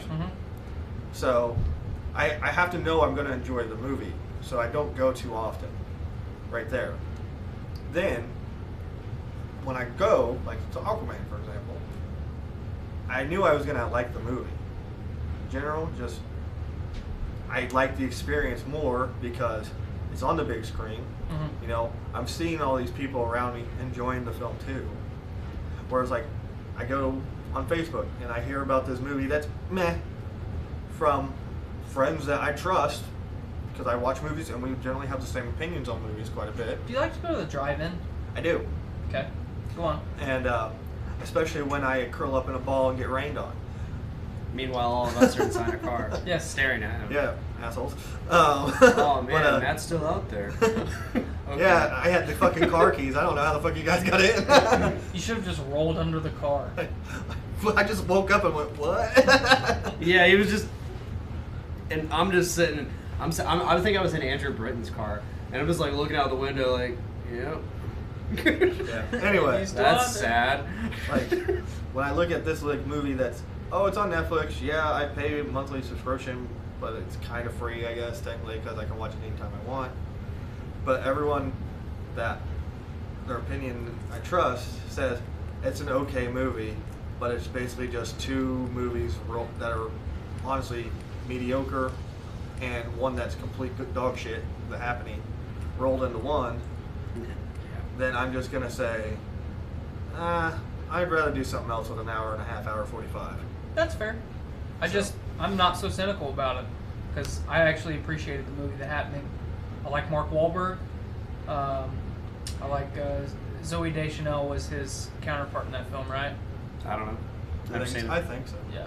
I heard it was terrible, so I didn't see it. Well, see, I mean, I watched it. I've watched it multiple times. I thought there was some good things to pull from that movie, like the Bird Box. Because what is more terrifying than something that can kill you that you can't see? Not a whole lot. That's pretty important in our brain to be able to see threats. Yeah. And when you can't see a threat, you can't nail down that threat. You don't know what the threat is. So, and then you pull in all the mental health stuff that's associated with the film. Yeah. Apparently, there is a deleted scene where you actually see what the problem of Bird Box, the monster, the demon. Lovecraftian Yeah. monsters. And it was just so bad that they're like, we can't put this in the movie. Like, yeah. Well, we'll I just think that cut helps out. the movie too. It does. Because what's scarier than something you can imagine in your mind? Mm-hmm. Nothing. But like, I don't know. If someone like desperately let's say my wife was like, "Oh no, you have to watch it. We're going to watch it." All right, fine. I would sit down and watch it with you. That's what she did with me with Christmas Chronicles.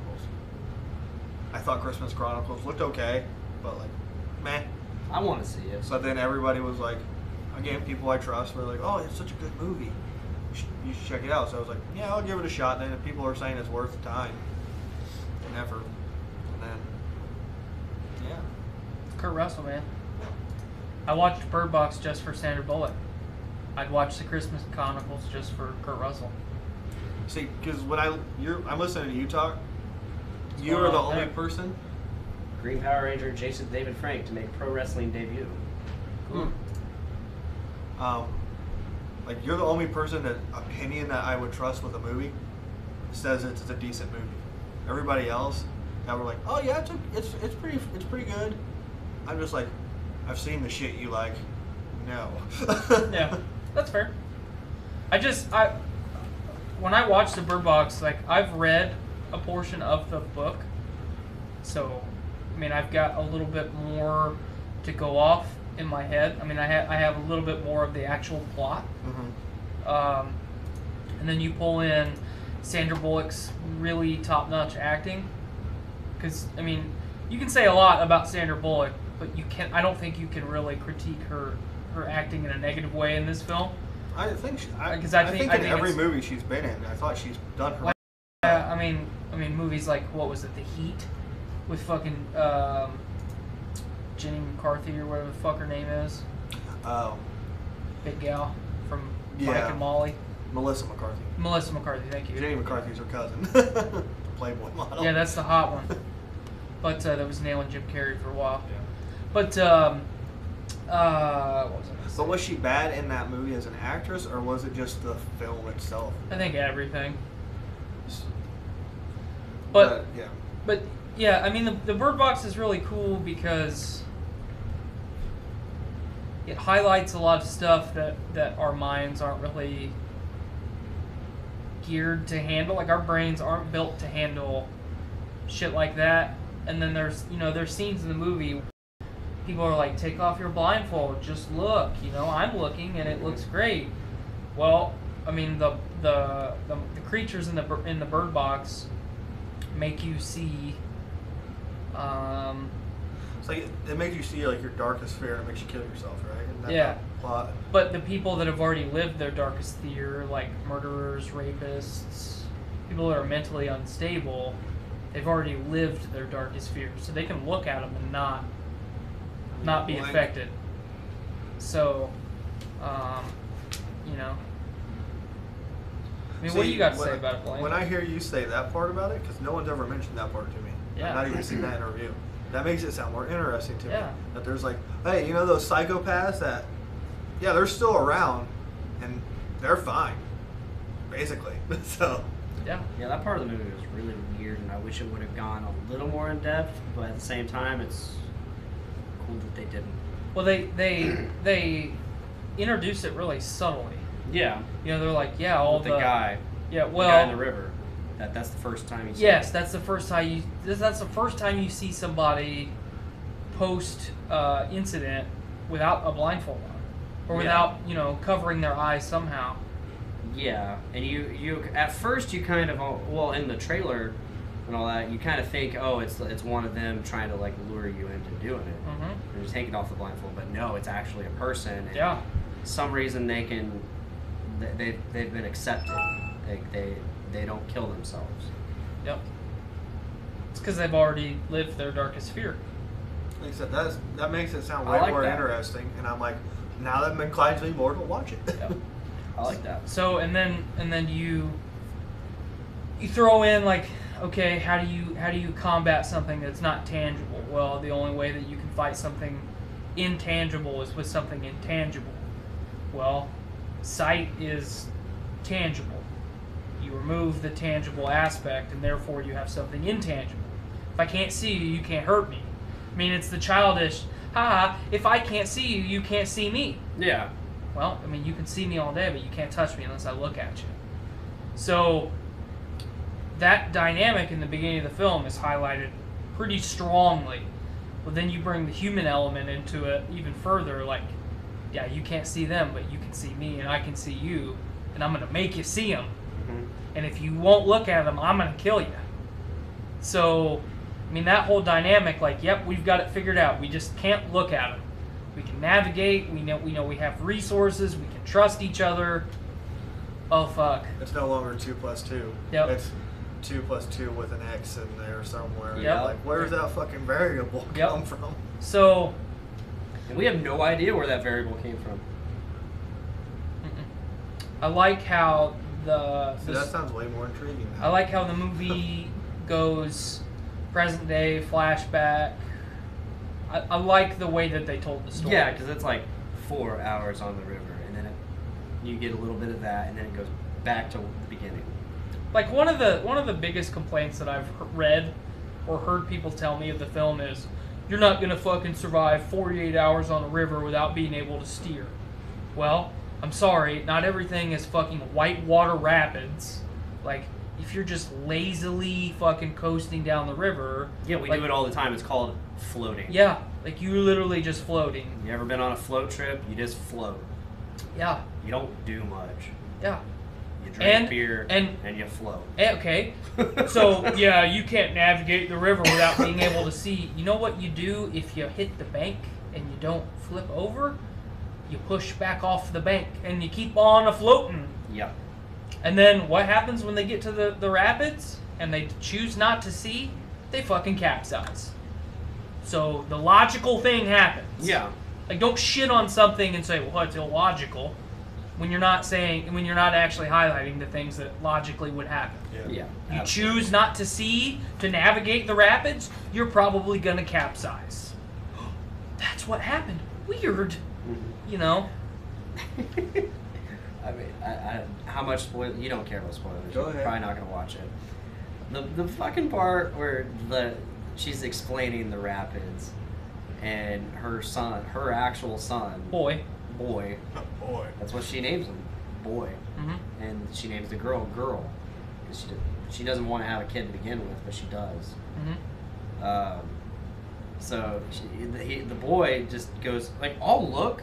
She goes, "One of you is gonna have to look, so I can steer." And the boy, like, just straight up says, "Like, I'll look," and she's like, "No, I will pick when the time comes." Meaning, and then the girl, just like, she's got that face like it's gonna be fucking me. Well, so that's a really interesting dynamic that they have at that time, because It is. the kids don't associate her as their mom. Yeah. She does not associate them as her children. Mm-hmm. And that's the character development in the film. At the end of the film, she accepts them as her children. She names them, which Yeah. I thought was a really powerful scene. It was. A really feel good scene. And she says, "I'm your mom," or "I'm your mother," however she said it.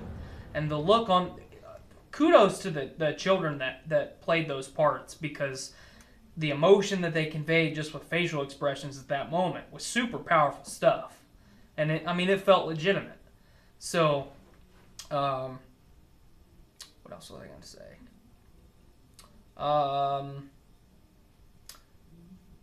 I really liked Tom as a character. I liked Black Tom, Yeah. not Uncle Tom. We're not getting racist on this. I'm talking about the actor who played Tom. He was an African-American man. I thought he did a really good job. The scene where Sandra Bullock and him are interacting in the shopping center, or the grocery store, and he's coming on to her, and I was like, wow, this is getting creepy. He's either going to rape her in the shopping store or the grocery store, or she's going to brush him off, and what do you know? A love story blossomed out of that. Yep. And that was feel good. What I want to know is, what the fuck was he doing to maintain that amazing body?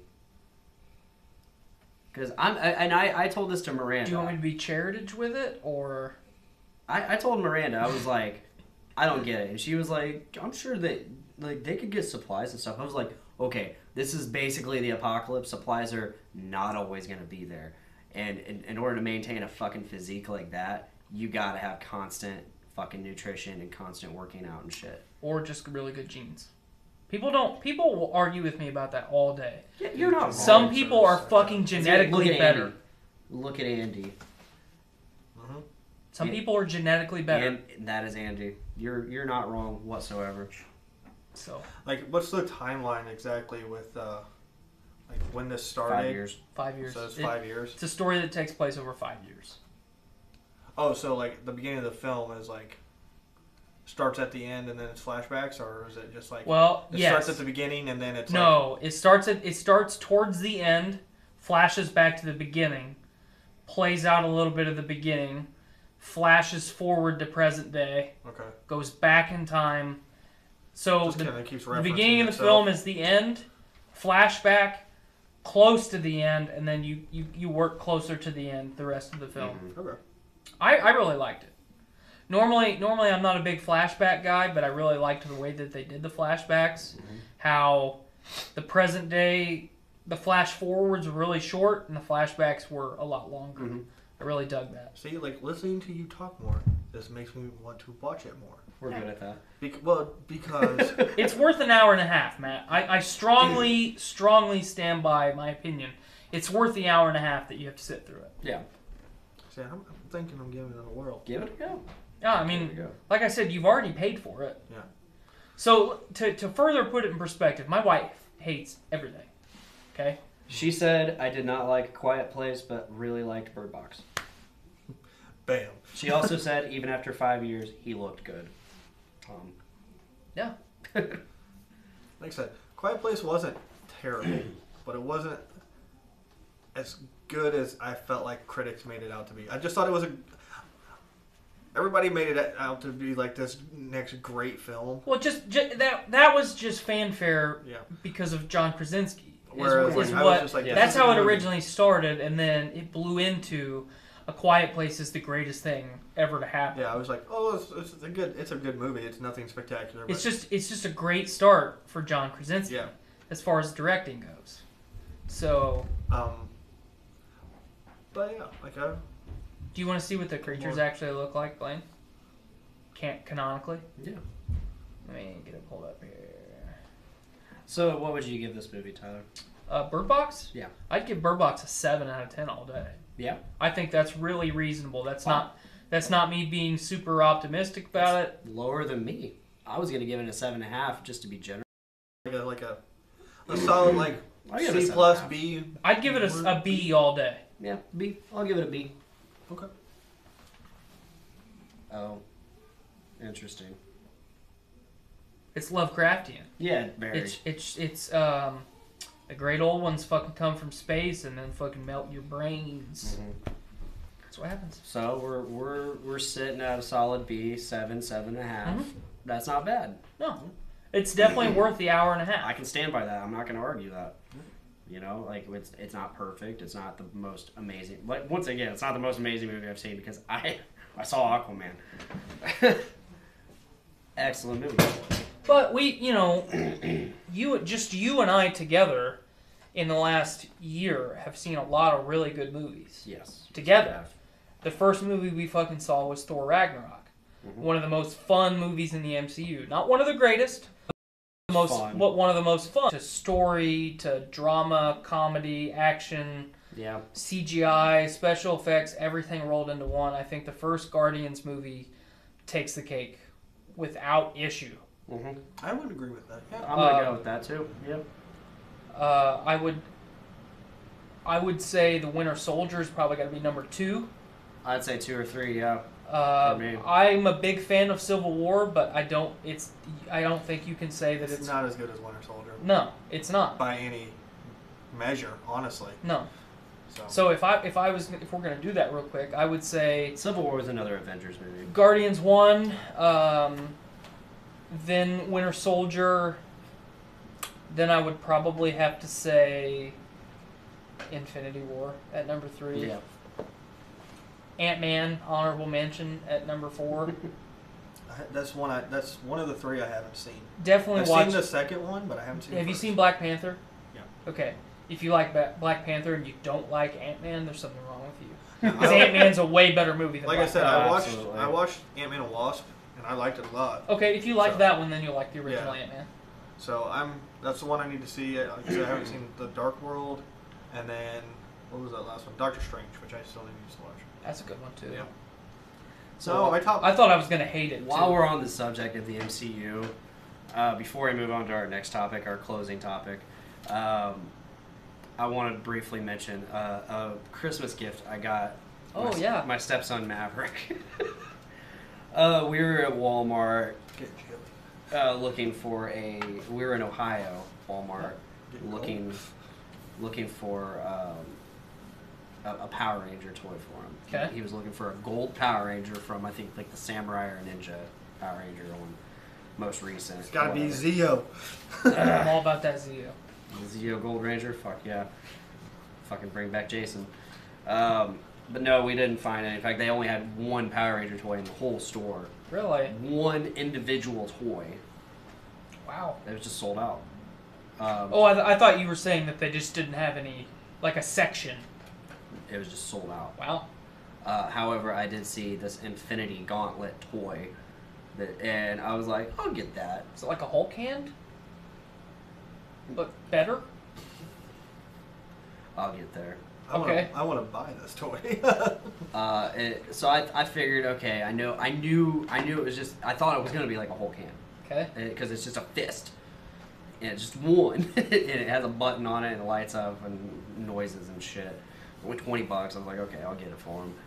And I thought... Did he point this out, or did you point this out? I pointed this out. He was not there. Okay. I was searching, because this is post-buying Switch/dishwasher. Okay. And so there's a Walmart right there, and Miranda had asked me to go look for this gold Power Toy. Ranger toy because he asked for Santa to get it for him. Okay.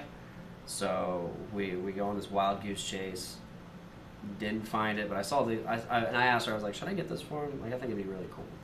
So I got it for him, and then he opens it up, and I shit you not, it's literally a fist that cannot open its hands, which is okay because I figured, okay, it's like at least it's kind of like a Hulk hand, just one individual Hulk hand. Okay. No, it's a thing that there's a little rod in the middle of it. For you to hold on to. Yeah, and that's all it is.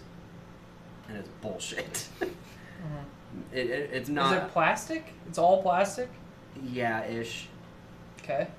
It's more like rubberized plastic. It seems more like a collector piece. No, not like the actual like Infinity Gauntlet that's like $100 that you can actually put your hands and move them in. I want that. Well, that's what I mean. It seems more just kind of like a collector little. Like a No, novelty. this was in the toys, not the collector toys. Okay. This is meant to be for children to play with.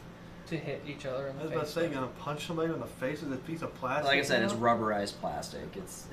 I can show it to you when we leave here, but I would this thing- appreciate that. Yeah. This thing me is too. the biggest. I would have rather bought Maverick a genuine pile of shit and wrapped it up for him. Really? To open up. You're a terrible stepfather. I am, but I think that would have been a much better gift than this fucking hunk of shit. Too bad you couldn't take it back. Yeah, it is what it is. I mean, live and learn. How did Maverick feel about it? He loves it. I mean, he keeps putting it on the wrong hand, but that's my only complaint about him with the Infinity Gauntlet. Like, I mean, if he likes it, what? I mean, yeah, I he guess likes it. It's cool. No problem. It's cool. I'm tempted to get him like an actual like Infinity glove. I'm not gonna give it the credit of a gauntlet. My 'cause sister I bought want the my legit nephew a dancing Mickey Mouse. one. Yeah. That for the longest time he refused to take out of the box. Actually, I still don't know if it's out of the box. Yeah. Because anytime you asked him, he said no, maybe later. And then if you like tried to touch it, he just screamed. Yeah. And it's like, you realize if we take it out of the box, it'll dance and do other stuff. It'll do more things. Yeah. And he's just like, no. It's No, like, bro. listen, you little fucker. All right, just take it out of the box. Miranda, so at LaFiCon, there was something I eyed, and I was like, I'm thinking about getting that. And then I went to show Nate, and I was like, oh, it's gone. So I opened up, and I knew just looking at the box what it was, not like individually what it was, but I knew what I was getting in the vein. And I was like, this is a fucking Funko Pop. I can tell this is a Funko Pop box. I know the size of these things. Open it up. It's the one I saw at LaFiCon. You know what it was? It was Gizmo from Gremlins. And I was like, fuck yeah! I Nice. loved Gremlins growing up. Oh, I man. did too. There was a bunch of Gremlins stuff at LaFiCon this year. Really? That was weird. Well, LaFiCon before Christmas. Yeah, LaFiCon before Christmas. Are we still what's the status of the actual LaFiCon? It's still happening. This was just to raise awareness for the next one Which is? in April. Okay. They're doing it April time. That's what I was getting at. So I have spoken with Nate. Okay. And I told him specifically, I was like, dude, LaFiCon, I don't care if we have to pay for it. I want a booth. I want stickers and shit to hand out to people. I want people to be aware that we are more than just these entities on the stage talking to people. I want people to like come up to us and be like, hey, what do you do?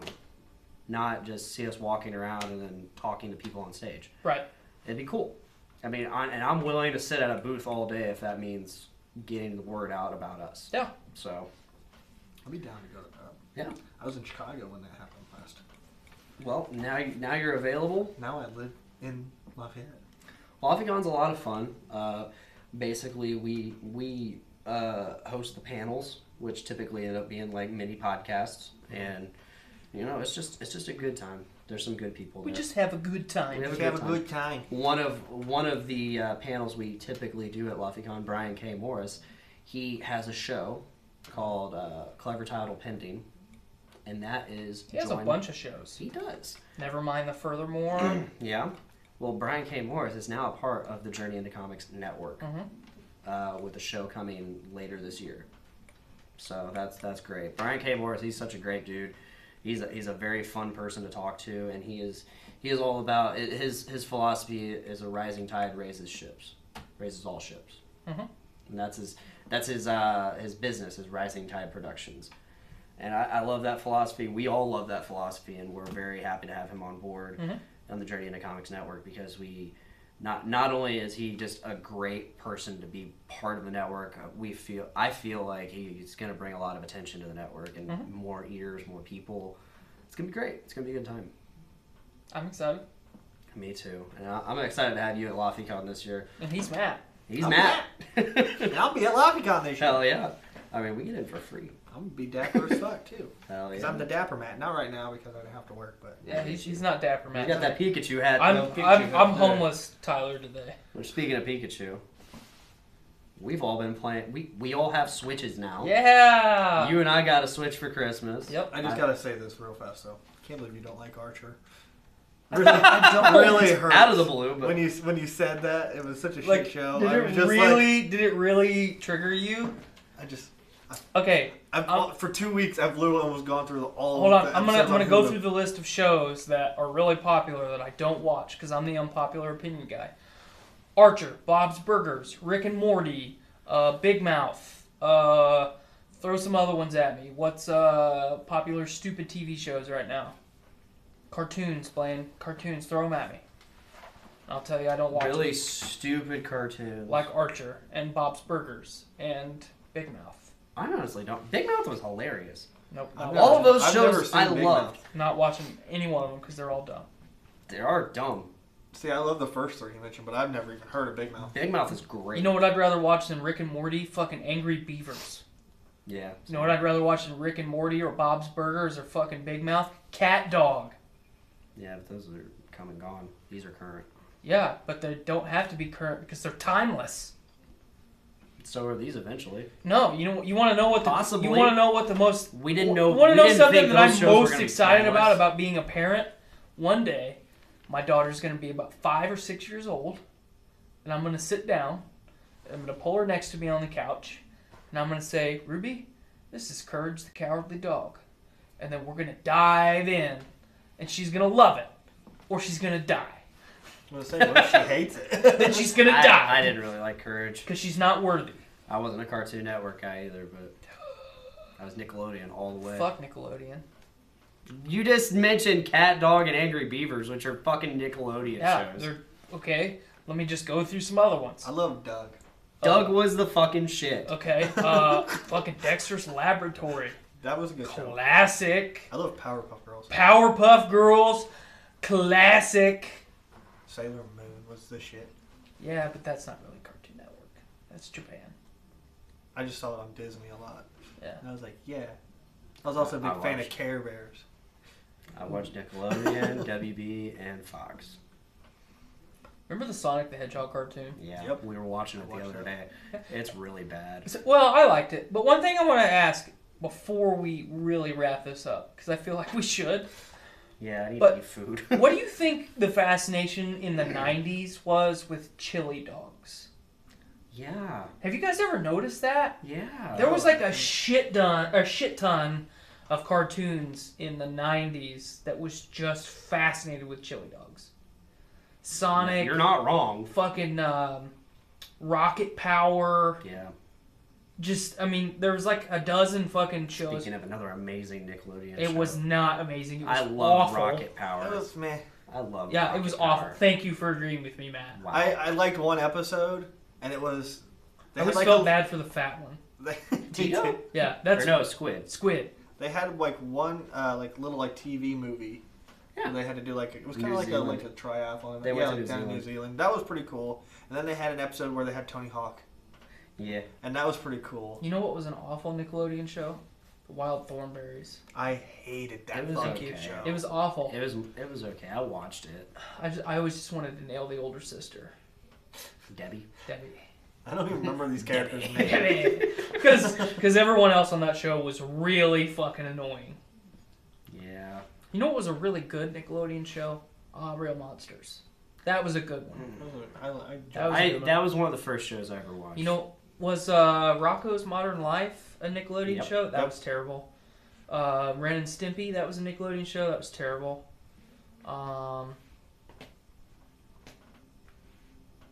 Yeah. I like Legends of the Hidden Temple was cool. I like Yeah. like the late '90s to early 2000 shows, like starting with SpongeBob, then like Jimmy Neutron and Danny Fairly Phantom. Odd- Fairly, Yeah. Danny Ben Phantom 10. was awesome. Yeah. Early Ben 10 was Yeah. pretty fucking cool. Yeah. Avatar: The Last Airbender. Yeah, Avatar was cool. Avatar was cool. Fucking Pokemans, the old pocket demons. Indigo. That wasn't Nickelodeon. Indigo League. That was a Nickelodeon. That was Cartoon Network. No, we're just talking. NWB. That was WB. It wasn't Cartoon Network. It was on Cartoon Network all the time. Originally, it wasn't. Yeah, originally it was WB. Well, it was on Cartoon Network at the same time. Like I think they just Eventually. showed reruns. The fucking Ninja Turtle show was cool. Yeah. Do you remember Evolution? Like the movie Evolution? But They- the TV show? the TV yeah, cartoon yeah. series? Yeah. Ghostbusters. Ghostbusters, the Men new- in Black. Yeah, Men in Black. The Men in Black TV show was fucking good. Yeah. There was a Pet Ace Ventura. I don't Cartoon. remember that one. Yes, there was. Yeah, I remember All that. Blue, the Tick. There was a good. mask. Yeah, Yeah, too. the Yeah. math cartoon was Then good. Freakazoid. The Tick. Oh my god. Freakazoid. Yeah. Jesus. I liked Animaniacs. Yeah. I was never a fan of Animaniacs. I watched But it anyway, all. we mentioned the Switch and Pokemon. Hold on. Do you remember the Godzilla Fuck on. animated series? The 1998. Yes, Godzilla animated Which series. was way better than the movie itself. See, okay. You sparked this, so I gotta bring it up. I actually liked I did too. 1998 Godzilla. I did too. You want to know one of the reasons that I It liked looked cool. 1998 Godzilla? Well, it looked cool. But the baby Godzillas were like velociraptors. Yeah. And at that time, I was really involved in Jurassic Park. Yeah. So then you throw in miniature Godzillas that are actually velociraptors. Yeah, but this was a year after the Lost World Jurassic Park. Yep. Fucking chomping on French special forces dudes. Mhm. Like, yeah, I'm all about that. So I liked that. The I fucking- liked that Godzilla movie a lot. the helicopter actually. chase scene. Come on now. Yeah. That was good. The comic relief in that movie was just... Matthew Broderick was fantastic in Yeah. that movie. Matthew Broderick was He's great. fantastic in every movie. Well, What are yeah. you talking Gene about? Hackman. No, Gene Hackman wasn't in the movie. No. He's Simba, bro. Was he Simba in the original Lion King? And the I know he was. cartoon? Yeah. I know he was Yeah. in Simba's Pride 2 Yeah. No, He's Simba. he was always and adult 1.5. Simba. Yeah. Okay. I couldn't remember. He's also very freaking beautiful. Lion King, the greatest ripoff of another successful franchise ever. Maybe Avatar now. It's a carbon copy of a German cartoon Oh yeah, you're with right. a Oh. white lion instead of Yeah, I remember a now. regular lion. Yeah. So yeah, the Switch. We all got Switches. Yeah. And we all got Pokemon. I have my one and only game. It's Pokemon. I have several games, but I have two. That's the games, one and I've they're played both the most. Pokemon. I'm getting Starlink in the next couple days for sure. yeah, we played it a little bit earlier, and Yeah. it was a little bit of fun. Yeah. Well, I like It's a little more open world than I thought, or it seems. no, it is open world. It's Okay. cool. Yeah. That explains a lot because I went into a like right before Matt showed up, I went into like this horde of fucking things, and I got wrecked because there was a bunch of them. Yeah, you were trying to blow up an imp nest. Yeah, I'm like, nope, this isn't gonna happen, and Yep. I died. Yeah, I'm gonna get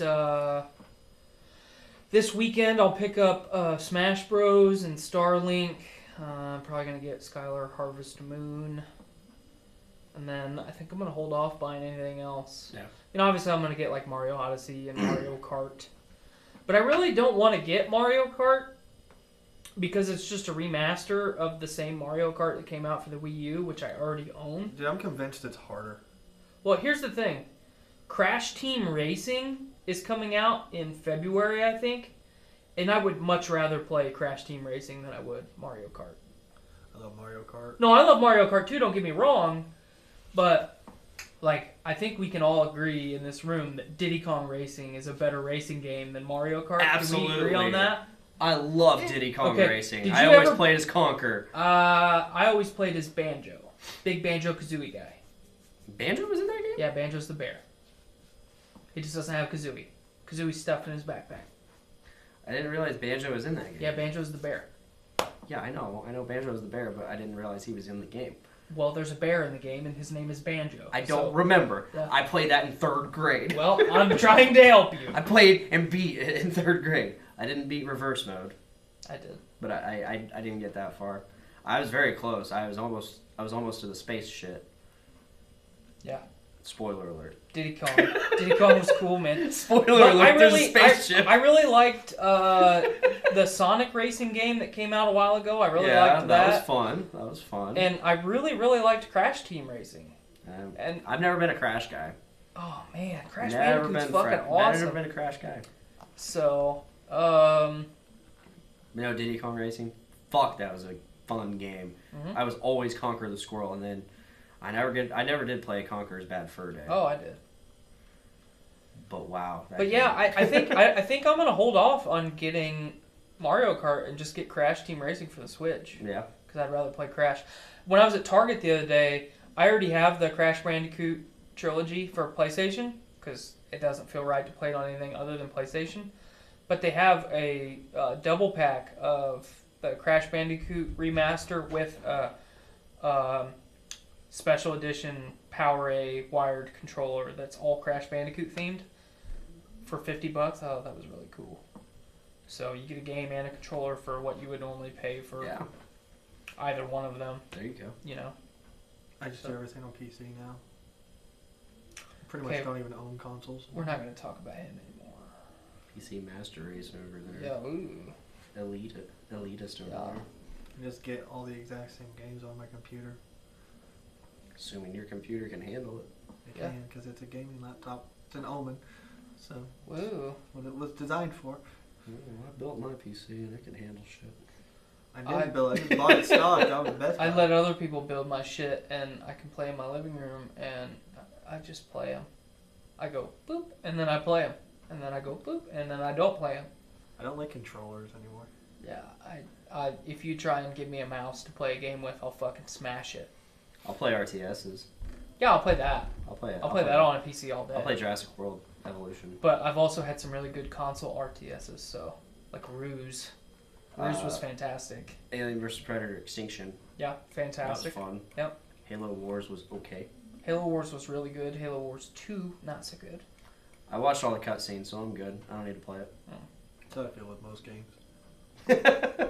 You're just so jaded all around. Yeah.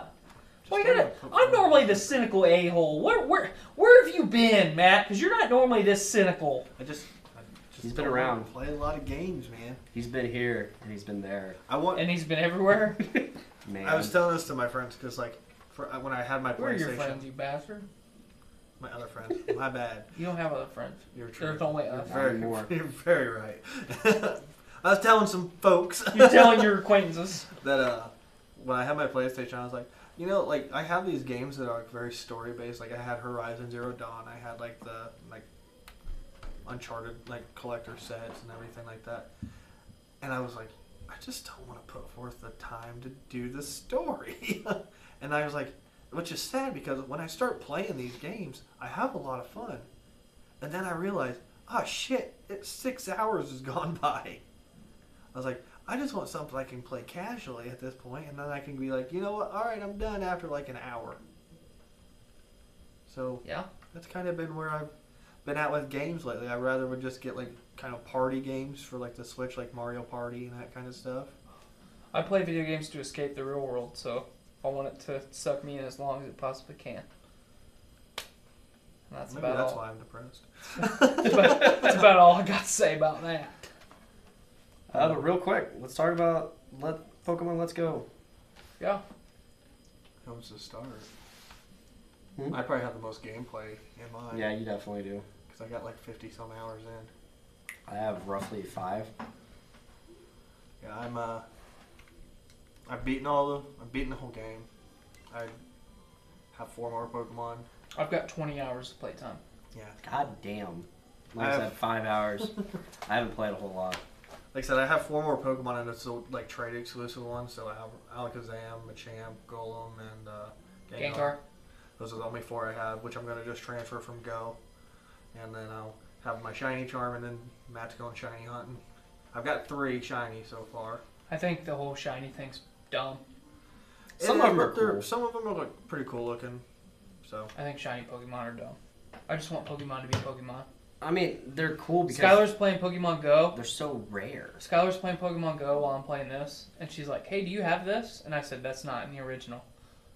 And I also have never seen that Pokemon before. Yeah. Hey, do you have this? Yeah, I haven't seen that for 10 years.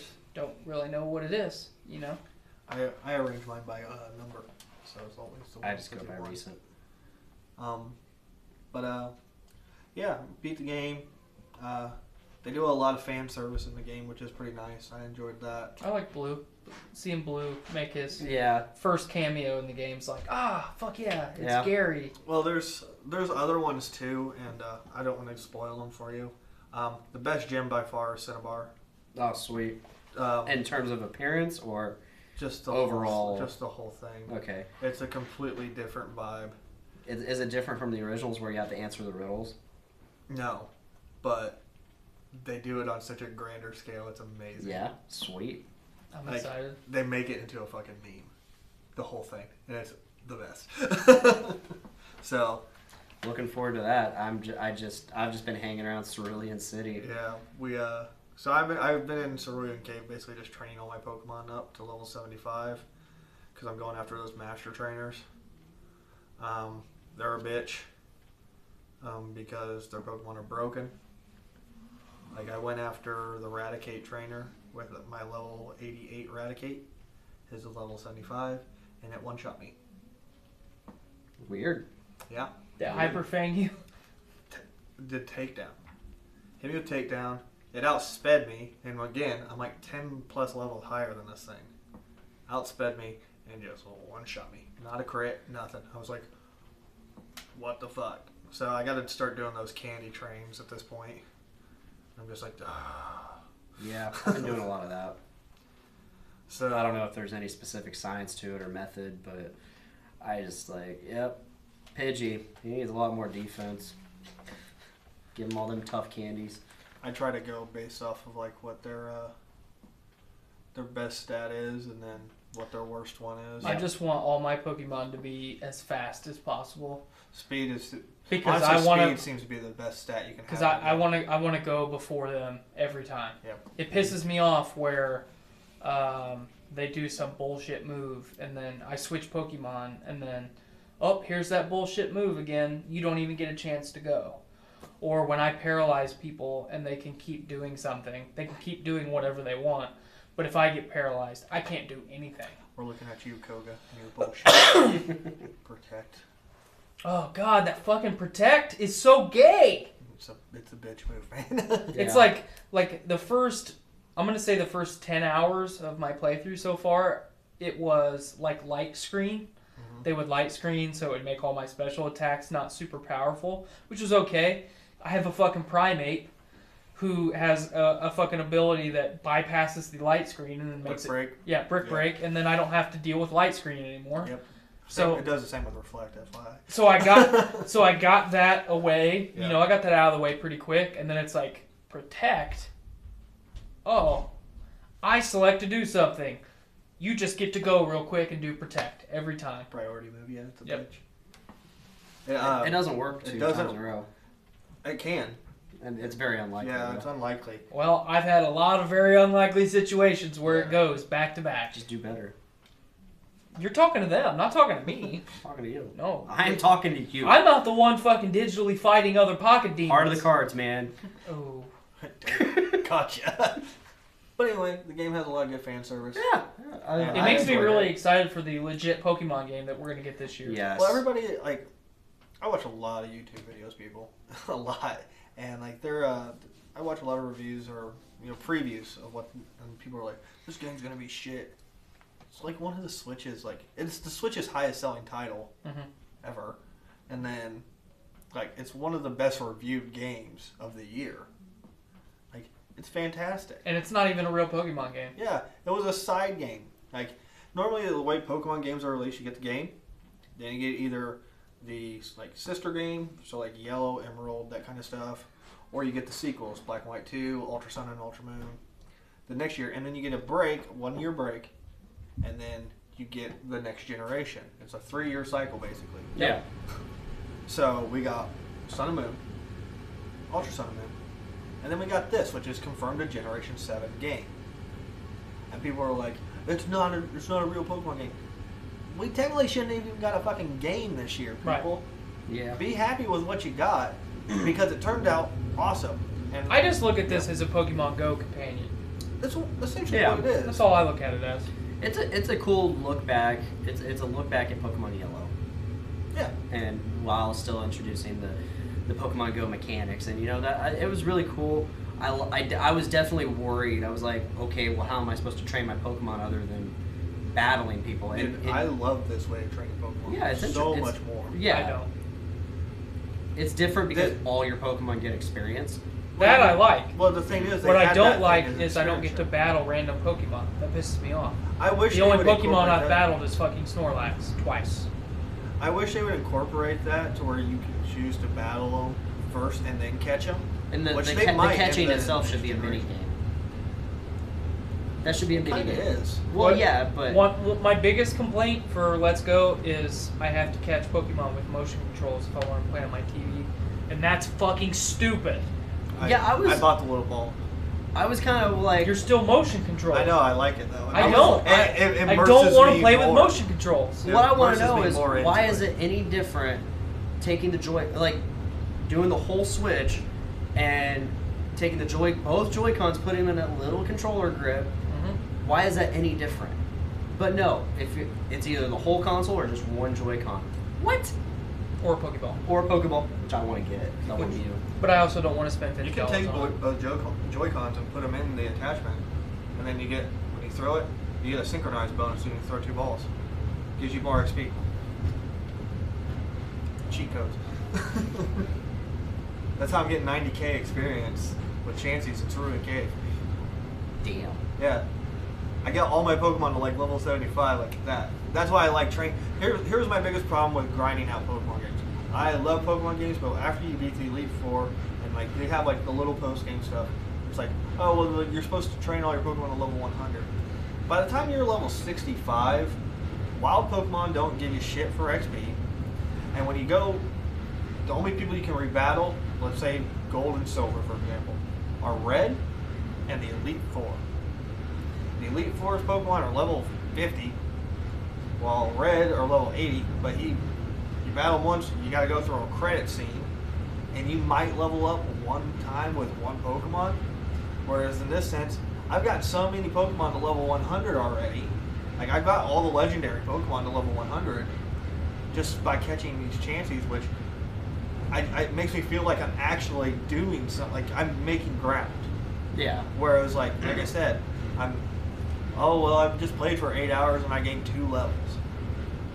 It's like I could play for 5 hours and get like 1 or 2 Pokemon up to level 75, if not more. So I'm just going to beat the Elite Four and then not play it ever again, so... Yeah, probably. see, What my are goal the is legendaries like? my goal, top notch. So Because, is like- there an actual fight? So yeah, it's the like exact same as Snorlax. Snorlax. Okay, cool. So I you have haven't to been to battle Snorlax them. You have a timer. Yeah, you have an opportunity to catch 2 of them. Actually, more. What? There's more.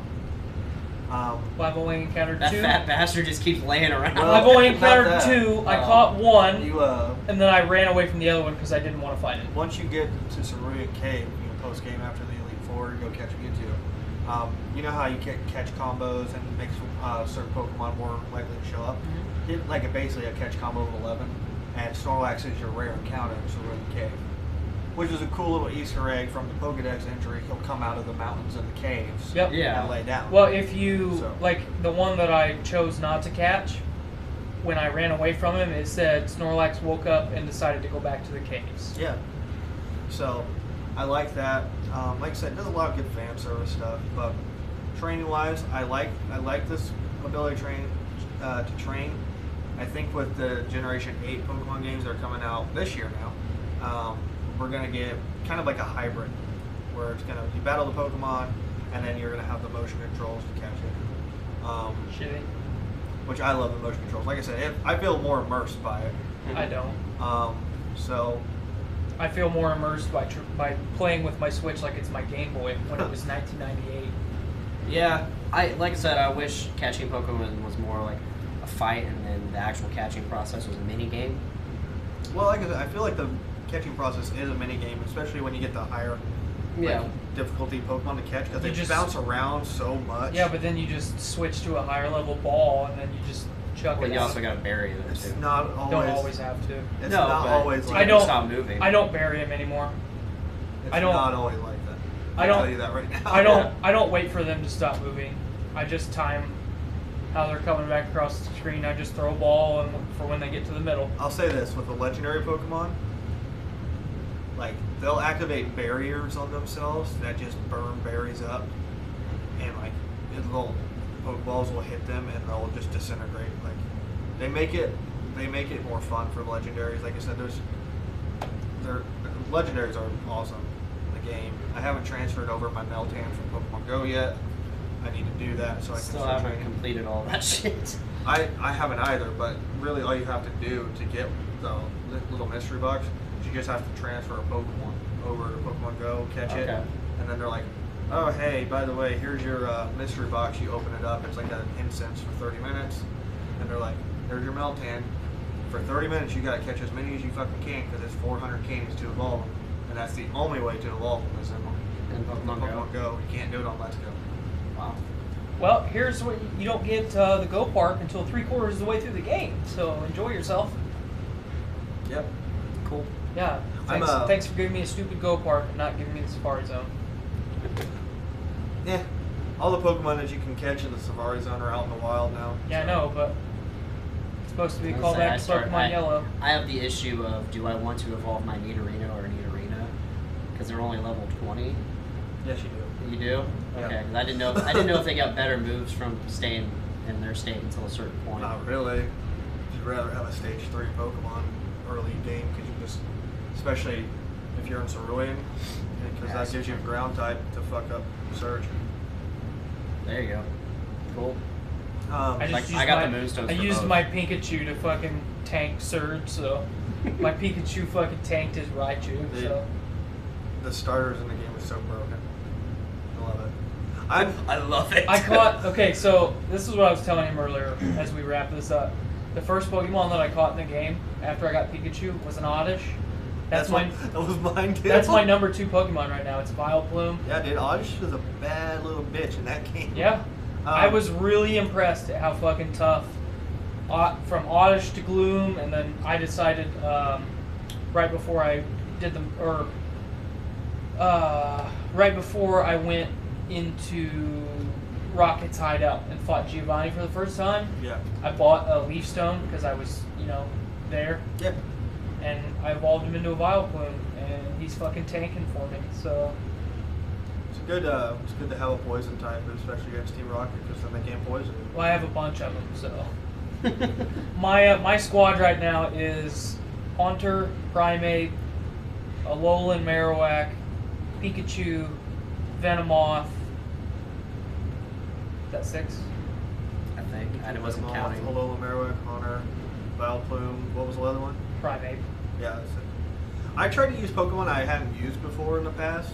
So I Yeah. used Pikachu, my starter, because I actually never used Pikachu. I've never liked Pikachu. And then I was like, I'm going to use a Mr. Mime. So I, had no used Mr. choice. Mime.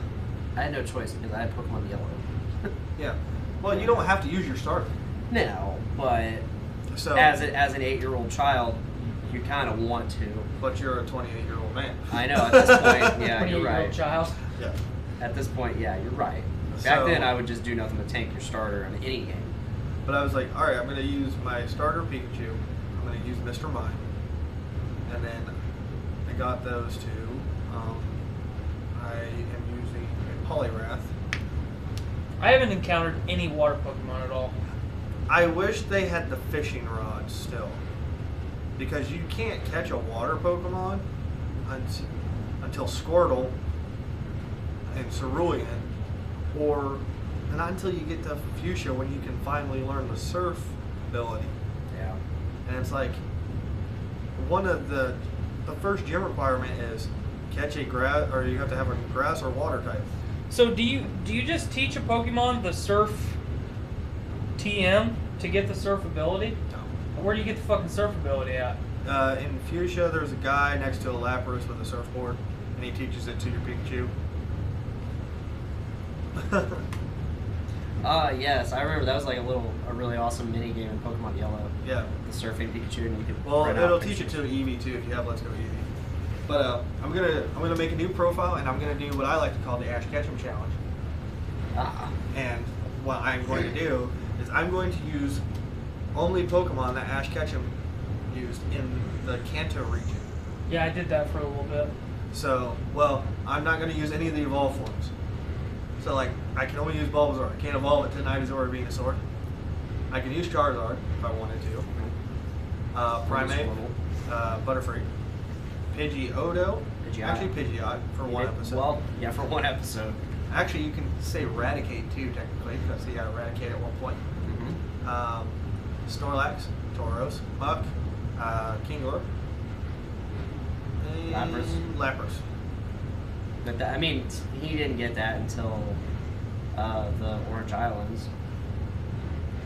I thought he had it a little bit before, He got it in the Orange Islands. but then I won't use Lapras. But that was technically in the middle of Kanto, in terms of the series. The Orange Islands took That place was after all 8 badges, though. So but it took place before the Indigo League. no, he got beat in the Pokemon League first. Yes, he did. Thanks for telling me that. Yeah, no problem, dude. Have you got Strength yet? No, where the fuck do I get that at? So you got to go down south of Fuchsia a little bit. You're gonna run into Team Rocket. They're gonna give you some golden teeth. You got to take them back to the ward. Yeah, Oh, I remember doing that. okay. Yeah, I gotta beat Sabrina. I still have to get cut. Yeah, that's easy. Where is that? Is that in It's on Vermilion? SSN. Yeah. Okay. Okay. You literally just walk on there and then walk up to the warden and then, or the captain and then leave. He rubs tummy. It's okay. Gotcha. But This is a fun game. I love it. Like I said, it's an extra game. It's an extra title to play. So all the people that are like critiquing it, like it's not good for the competitive scene of Pokemon. It's like Yeah. it's not meant for hardcore players, dude. Fucking go keep jerking off Like and be on with your day. if you want to keep doing like competitive stuff, you have Ultra Sun and Ultra Moon Yeah. right there. This is just fun. Yeah. It's just fun. There's nothing. It doesn't need to be anything more than it is. Because it's a remake of a classic, and then it's just fun. I would like to see them continue with this series though. Yeah. I would like to have like a Let's Go Johto, but only give me the Johto region. Don't give it to where I have to go back to Kanto again. Yeah. Because if you count this one, we've been to Kanto I think 5 times in all of Pokemon. Which I love the Kanto region, don't get me wrong, but if I just got this game and then they end up continuing with like the Let's Go series. Well, here's what you do. Instead of doing Let's Go Silver, Let's Go Gold, you know, doing that, whatever version you want to say there, Yep. just do Let's Go Crystal and you got them both. Yeah, but Pokemon's not going to do that. The company's not going to do that. No. But But it's the same thing as doing Let's Go Silver, Let's Go Gold. no, what I mean though is, So in Gold and Silver, after you beat Johto, you Yeah, go you over can to go back Kanto. to Kanto, yeah. I don't want that. Why? Because I just was there. Well, you got a different experience. Would it be though? Yeah. That was always a different experience. Because you're taking those Johto Pokemon back to Kanto. Yeah, but I don't know. Then I would. And it's like, I've been back to Johto. you go to fight somebody at a gym and it's like, ha! Look at your puny Charmander. Here's my Typhlosion! I mean, that's always what it was. Kind of. I mean, they were tougher. the gym leaders themselves, not the actual trainers. Yeah, yeah. Except for that When you one go to- dude with like the 6 magic card, just waiting, Yeah. waiting for you to take on his 6 magic card. I don't know. I think it would be cool. One if of they which was added a level diff- 40. I think it'd be cool if they added a different post game Yeah. too. Like if they did a remake for Gold and Silver for Let's Go, where it was not Kanto, but just give me Mount Silver immediately, and then maybe add like the Sevi Islands from Leaf Green Oh, that'd be cool. and Fire Red. I stopped playing at Crystal, so I don't know what you're talking about. They Yeah, added Fire so Red like is- in like the original games you could find Moltres and Victory Road, and it's the same in this one, which is I thought was stupid. Like in the remakes, the original remakes of Red and Green, they added these things called the Sevi Islands. So like after you beat the Elite Four, you could go down to these islands and do different things. Well, Moltres was on one of these islands, and I wish they would have brought those back in this game. Yeah. Sevi Islands was really cool. That's some cool shit there. But yeah, I hope they continue with the series. I think it'd be a fun experience to be able to go through Johto and catch a wild Totodile Mm-hmm. with motion controls. Fuck your motion controls. And then have to battle that fucking milk tank. That fucking milk tank. Fuck that mill tank. Alright. We're running. I'm done. I need to eat. I need to eat too. I need some Taco Bell. I got a fart. I'm going home to eat. I'm gonna grab some Taco Bell. So this was a fun game. I'm looking forward to continuing to play. I'm looking forward to continuing to play Starlink, and hopefully eventually beating Assassin's Creed Odyssey. Still haven't done that. Are you ever going to go back and finish Origins? At this point, probably not. I don't think you'll finish Odyssey either. I need to. You won't. I like it a lot more than Origins, so I'm probably going to. Oh yeah. Well, I guess that's it. So I'm done. Do your plugs. check us out every Tuesday live here on Facebook, Twitch, and YouTube on the podcast feed pages. Did for we those get YouTube respective- figured out? Yeah, we've been on YouTube this whole time. Cool. I didn't know that. I figured it out for Brews with Dudes pregame last week. I didn't figure it out; it just works all of a sudden. So I told you what you had to do to fix it. I didn't even do anything. I just went. Anyway, so we're live on those every Tuesday. You can check us out in audio form on the podcaster feed itself by subscribing to us on Podbean and iTunes, eventually Spotify and all that, but for right now it's just Podbean and iTunes. And you get a bunch of extra content. If you're already listening to us, you may be on the Journey into Comics network. So go ahead and swing over to us and you get the extra content. If not, oh well, you get us every Thursday on Podbean, Stitcher Radio, iTunes, Spotify, Google Play Music, and all of the podcasting platforms via the Journey into Comics network. Wherever you buy your podcast. For now, until they find a replacement show for us. It's kind of like Starship Troopers. You know? I don't even want to know where that's going to go. Well, I mean, I'll give you the job until you're dead or we find somebody better. Okay.